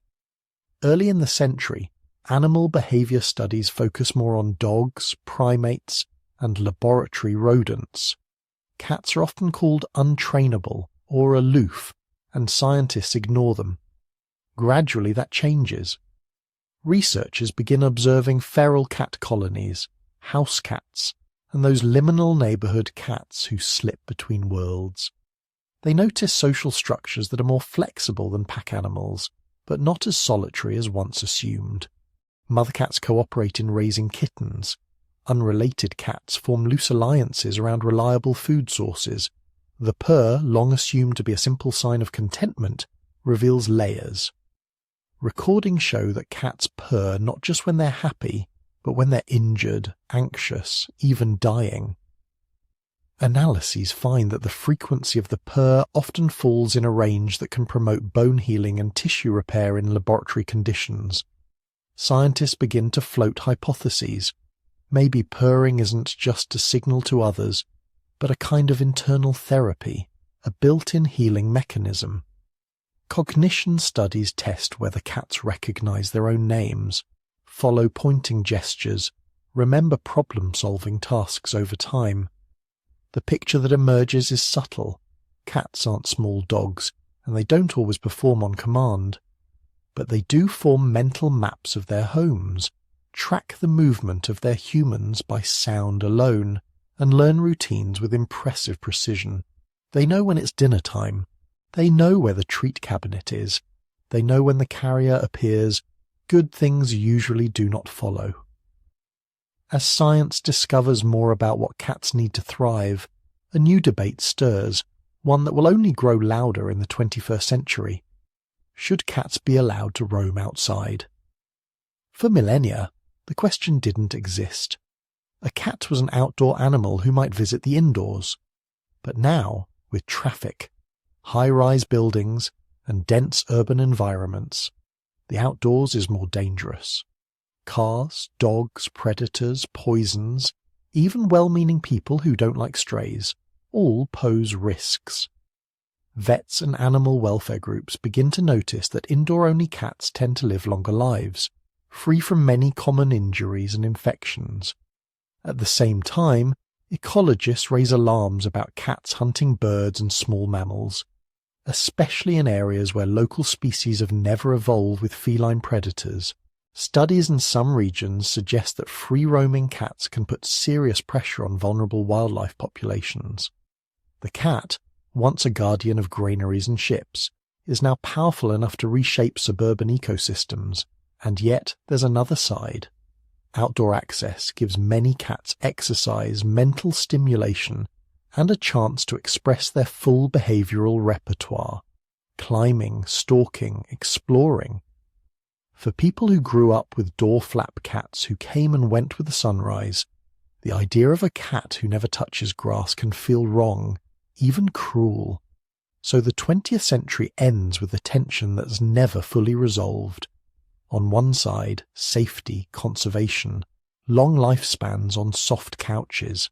On the other, freedom, risk, and the ancient thrill of the hunt. People experiment with compromises, leash walking, KTOs and enclosed gardens, supervised yard time, but there is no single answer that satisfies everyone. What is clear is this: by the time the century closes, the domestic cat has completed an extraordinary journey, from nameless barn shadows to beloved household members, from working pest control to furry family, from alley survivor to subject of scientific papers and Saturday morning cartoons. They still carry the instincts of their wild ancestors and every pounce and tail twitch. But their world has narrowed and deepened, from open fields and harbour docks to living rooms, bedrooms and sunny windowsills. They have moved slowly and silently from the margins of human life to its centre, and in the glow of late-night television, while the world outside hums with cars and neon, a cat curls at the foot of a bed, purring. 10,000 years of shared history contained in the rise and fall of a sleeping chest, a soft paw flexing against a blanket, a sound like distant rolling thunder in miniature. The stage is set for their next conquest. Not just our homes, but our screens, our cameras, our entire digital imagination. Picture the screen in front of you, a pale rectangle of light in a dark room. You're tired. Your brain is buzzing with half-finished tasks, unanswered emails, and vague worries about tomorrow. You don't want a lecture. You don't want breaking news. You just want something soft, something simple, something that doesn't ask anything of you. So you open a video, a cat appears, it blinks, it misjudges a jump, it squeaks instead of meowing, and suddenly, without quite knowing why, you feel your shoulders drop. You're breathing slow. Your mind, which has been running in circles all day, begins to follow a single small animal, padding across a kitchen floor. This is where our story has brought us. 12,000 years after wildcats slipped into the first granaries, after Egypt carved them into stone, After sailors smuggled them onto ships and Victorians brought them into parlors, cats have discovered a new habitat. The internet, they didn't plan this. They never do. But look at the numbers, and it's hard to escape the conclusion. In the digital age, cats might be the most successful non-human influencers on Earth. Before there were platforms and algorithms and content strategies, there were message boards, dial-up modems, grainy digital cameras that stored 20 photos if you were lucky. People were already sharing cat stories then. Descriptions of odd habits, low-resolution photos of orange tabbies sleeping in shoeboxes, little text-based shrines to specific cats that nobody outside a tiny circle would ever meet in person. Then, in the early 2000s, something shifted. Image hosting got easier. Bandwidth increased. Suddenly you could share not just a description of your cat, but their actual face, their posture, the exact way their ears tilted when they were confused. Out of this, an entire dialect of the internet emerged. LL cats, macros, photos of cats with blocky white text pasted over them in deliberately broken English. Icon has cheeseburger. Ceiling cat is watching you. It was nonsense and parody and, in a strange way, a kind of storytelling. Millions of people, scattered all over the world, took their intensely personal affection for a single animal sleeping on their couch and turned it into a shared language. Then came YouTube. If photos could capture the stillness of a cat, videos could capture everything else. The chaos, the sudden, explosive, gravity-defying sprints at 3 a.m, the mistrust of cucumbers, the determination to sit in boxes that were clearly too small, and the shock when it somehow worked anyway. Cat videos became one of the first truly global genres of online content, before professional creators dominated the platform, before brands and studios carved out their territories. There were short, shaky clips titled simply, "My Cat Being Weird," or "Funniest Cat Ever," viewed millions of times, passed from inbox to inbox, embedded on countless blogs. As social media grew up, cats came with it. Facebook timelines filled with photos of adopted kittens. Twitter accounts narrated from the cat's point of view. Instagram feeds that were nothing but a single cat in different sunbeams day after day. Platforms changed, algorithms shifted, but the pattern stayed constant. Give humans the ability to share fragments of their lives at scale, and very quickly, those fragments fill up with cats. Some of those cats became something new, not just pets, not just companions, but celebrities. Grumpy Cat, whose real name was Tardar Sauce, appeared first as a single photograph. A small cat with a permanently displeased expression due to a combination of feline dwarfism and underbite. The internet turned that face into a mirror, into every irritated emotion people didn't feel safe expressing. Nope. I had fun once. It was awful. Within a few years, Grumpy Cat had merchandise lines, book deals, and public appearances. Reporters interviewed her owner. Photographers chased her down convention hallways. A single cat who had no idea any of this was happening generated millions of dollars of economic activity. Lil Bub followed another path. Tiny, tongue permanently sticking out, bones malformed by genetic conditions, she looked like a creature from a children's storybook. People responded not just to her cuteness, but to her visible vulnerability. Her owner used that attention to raise money for animal charities and shelters. An unlikely star turned into a force for funding veterinary care and adoption programs. A disabled cat who might have been quietly euthanized in a different era became a global symbol of resilience and gentleness. In Japan, Maru climbed into boxes. That was all. Over and over again. Long cardboard boxes. Tiny cardboard boxes.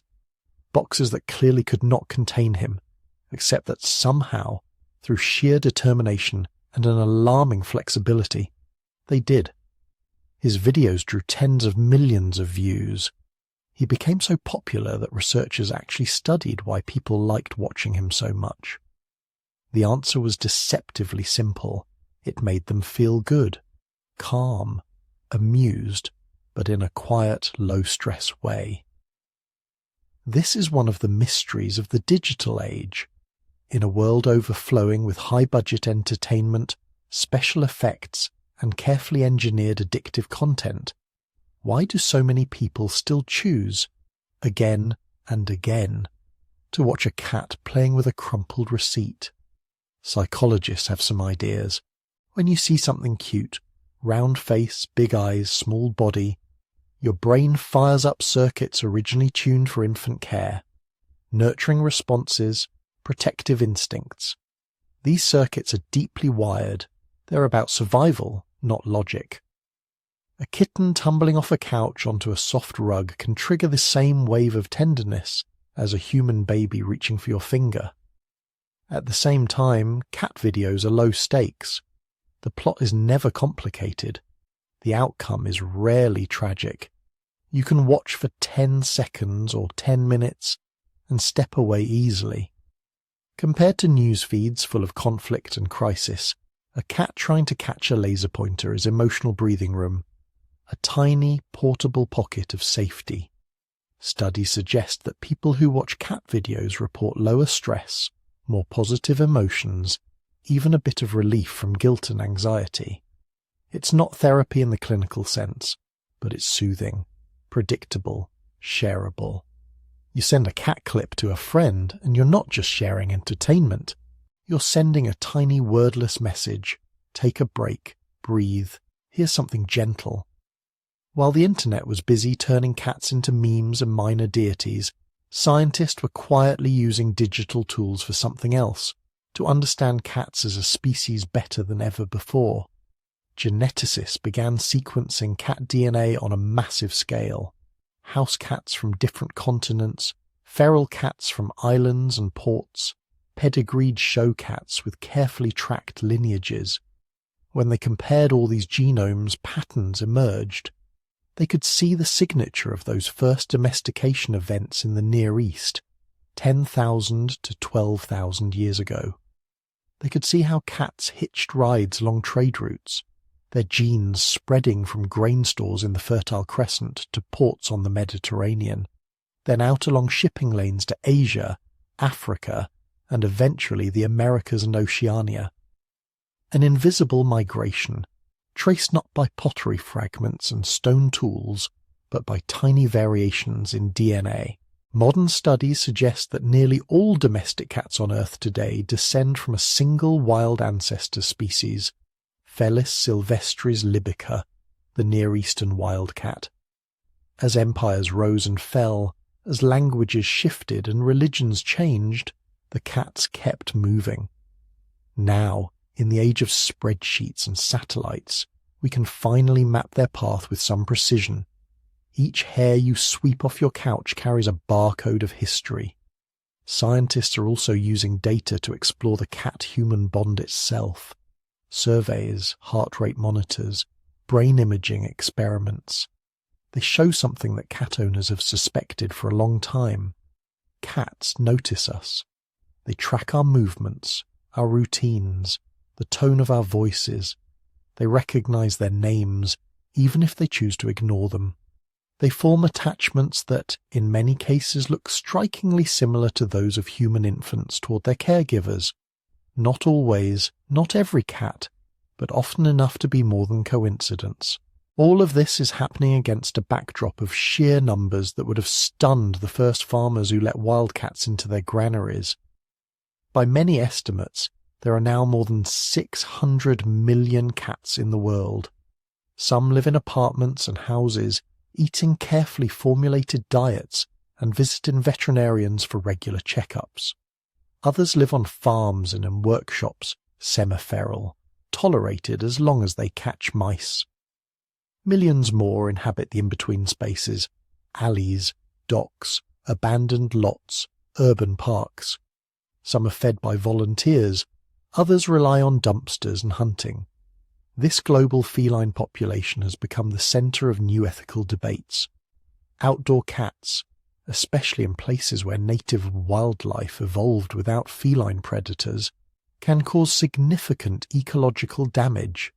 Songbirds, small mammals, reptiles. In some regions, conservationists argue that free-roaming domestic cats are among the most destructive invasive species on Earth. That's one perspective. On the other side, many cat advocates argue that cats are now so deeply woven into human society that treating them as simply invasive misses the point. They didn't choose to be spread to islands and suburbs. We brought them. We bred them. We made the conditions under which they now live. The responsibility, they say, is ours to manage them humanely. Out of this tension emerge practices like trap-neuter-return, in which feral cats are captured, sterilized, vaccinated, and released back into their territories, with the goal of stabilizing and gradually reducing colony sizes without mass killing. Supporters point to declining populations in some areas. Critics worry that even stable colonies keep predation pressure on vulnerable species. And so the debate continues, unfolding in city council meetings, academic conferences, and online comment sections. Within homes, questions of ethics take other forms. Should cats be kept strictly indoors, where they are safer from cars, predators, and disease, but confined to a limited space? Or should they be allowed to roam, expressing natural behaviors even if it shortens their lives and threatens wildlife? Is it responsible to buy certain designer breeds deliberately created for particular looks, flattened faces, hairlessness, extremely short legs, when those traits can come with chronic health problems and discomfort? Some argue that any deliberate breeding in a world full of homeless cats is morally questionable. Others maintain that ethical, health-focused breeding can improve overall feline well-being. These aren't new questions exactly. People have been arguing about animals and ethics for centuries. What's new is the scale and speed. One viral post about a kitten mill, or a controversial breed, or an urban cat cull can be seen by millions in hours. The internet that made cats famous has also turned them into a focal point for discussions about what kind of relationship humans want with the rest of the living world. Then, in 2020, another event pushed that relationship into sharper focus. A pandemic, lockdowns, offices closed, streets emptied, people suddenly confined to their homes, facing an invisible threat and an uncertain future. Loneliness became a global public health issue. Screens were our main connection to work, to friends, to everything outside our walls. Into that anxious stillness, countless people brought cats. Shelters reported surges in adoption and fostering. Waiting lists formed for kittens. Older, harder-to-place cats that had been overlooked for months were suddenly going home. People who had put off adopting because of travel or office schedules realized they might not have this much time at home again. Daily life changed. Video meetings started with the usual greetings, then a pause while everyone admired the tabby who had just walked across someone's keyboard. Entire compilations appeared of cats interrupting Zoom calls, turning embarrassment into shared laughter. In a time when many kinds of physical closeness were risky, the warm weight of an animal sleeping beside you took on a new significance.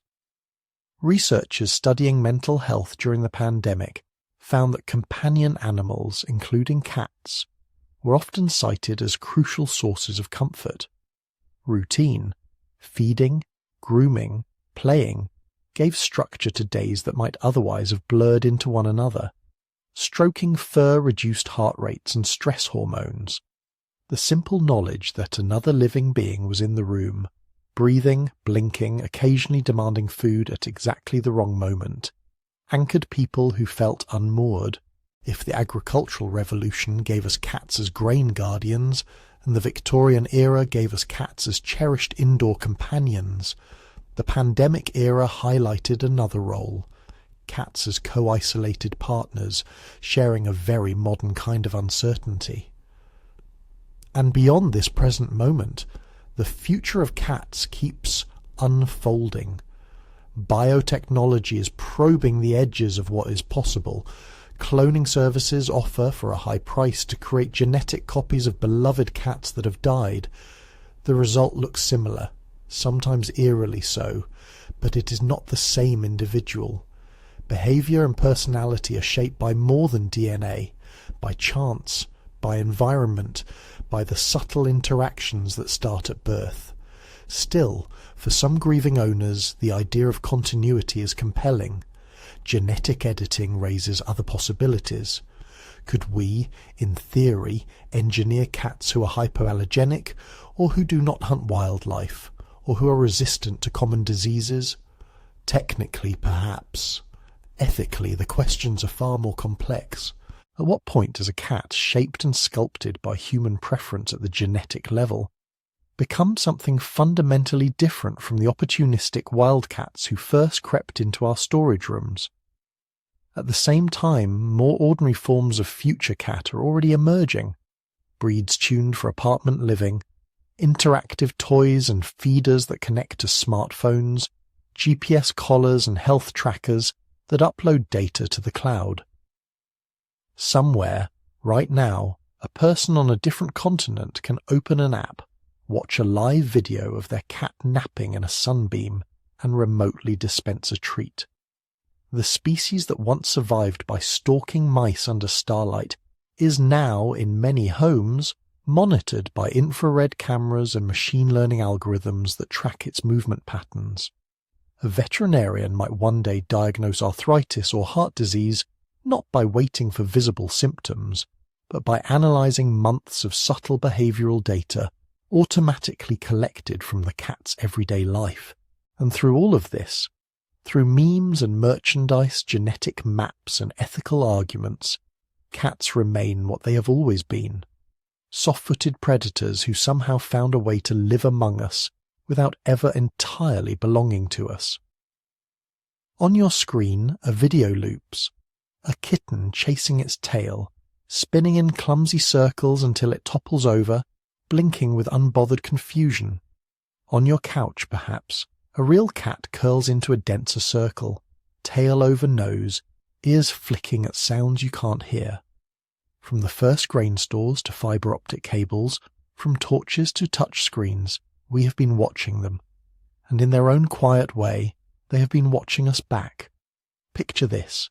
Somewhere, 12,000 years ago, in a dim granary at the edge of the first wheat fields, a small wildcat slips through the shadows. It isn't there for humans, it isn't there for friendship, it's there for mice, for survival, for instinct. Now picture this. Tonight, that same lineage is curled at the foot of your bed, or pressed against your pillow, or sprawled across your laptop refusing to move. The eyes are the same shape. The teeth are the same. The hunter's brain is still running in the background, but the world around that cat has changed beyond recognition, and somehow through all of that the cat has come along for the ride. For 12,000 years cats have walked a strange path beside us. Not quite livestock, not quite tools, never fully under our control. Dogs were sculpted by human intention, generation after generation, shaped into guardians, herders, helpers. Cats did something different. They watched us. They approached on their own terms. They selected themselves. Even today, a domestic cat is astonishingly close to its wild cousins. The genes of a tabby in your living room and a Near Eastern wildcat stalking a rocky hillside are incredibly similar. The skeleton is almost identical. The hunting sequence, stalk, freeze, wiggle, pounce, is ancient, untouched. You can see it when a kitten chases a crumpled receipt. You can see 10,000 BC in your hallway at 3 a.m. That is the strange magic of cat domestication. We didn't really domesticate them in the way we domesticated cows or horses or sheep. We created an opportunity. Granaries full of rodents, villages full of shelter, ships full of food scraps. Cats stepped into that niche. The bold ones, the slightly more tolerant ones, the ones who could tolerate our clumsy affection and noisy homes, They thrived. Over time, they became smaller, more varied in colour, a bit more social, but never fully tamed. They remain, in a very real sense, ambassadors from the wild living in our houses, and in return for a place at the edges of our fires, they gave us far more than we usually notice. They gave us pest control long before the word existed. On the Nile, they guarded grain from the teeth of rats, protecting the food supply of entire kingdoms. On trading ships, they patrolled the holds and saved sailors from starvation in distant seas. In medieval streets, in barns and cellars, they were the silent line between stored harvests and ruin. But they also gave us something softer, something that's harder to measure in numbers or bones or coins: companionship. The slow blink from across the room that feels suspiciously like trust. The warm weight on your chest after a hard day.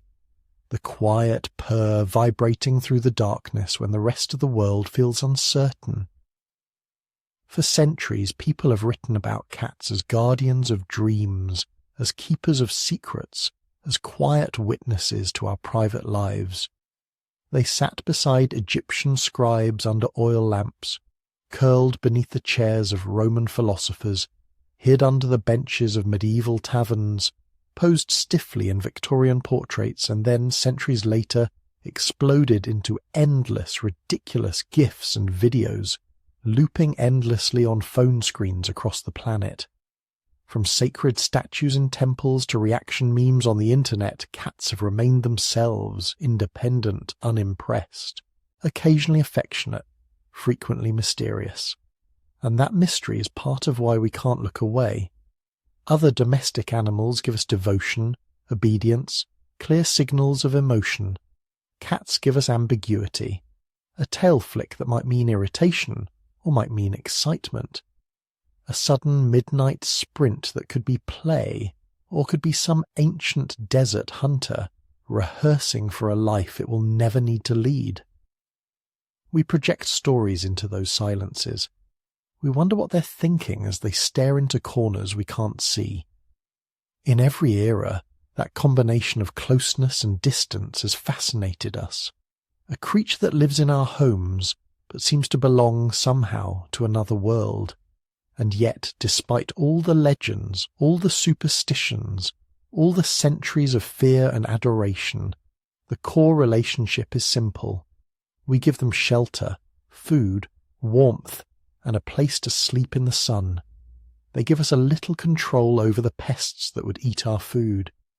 They give us a soothing presence in lonely rooms. They give us something to care for that is never fully ours. They give us laughter, comfort, heartbreak, and the soft echo of wild grasslands in every purr.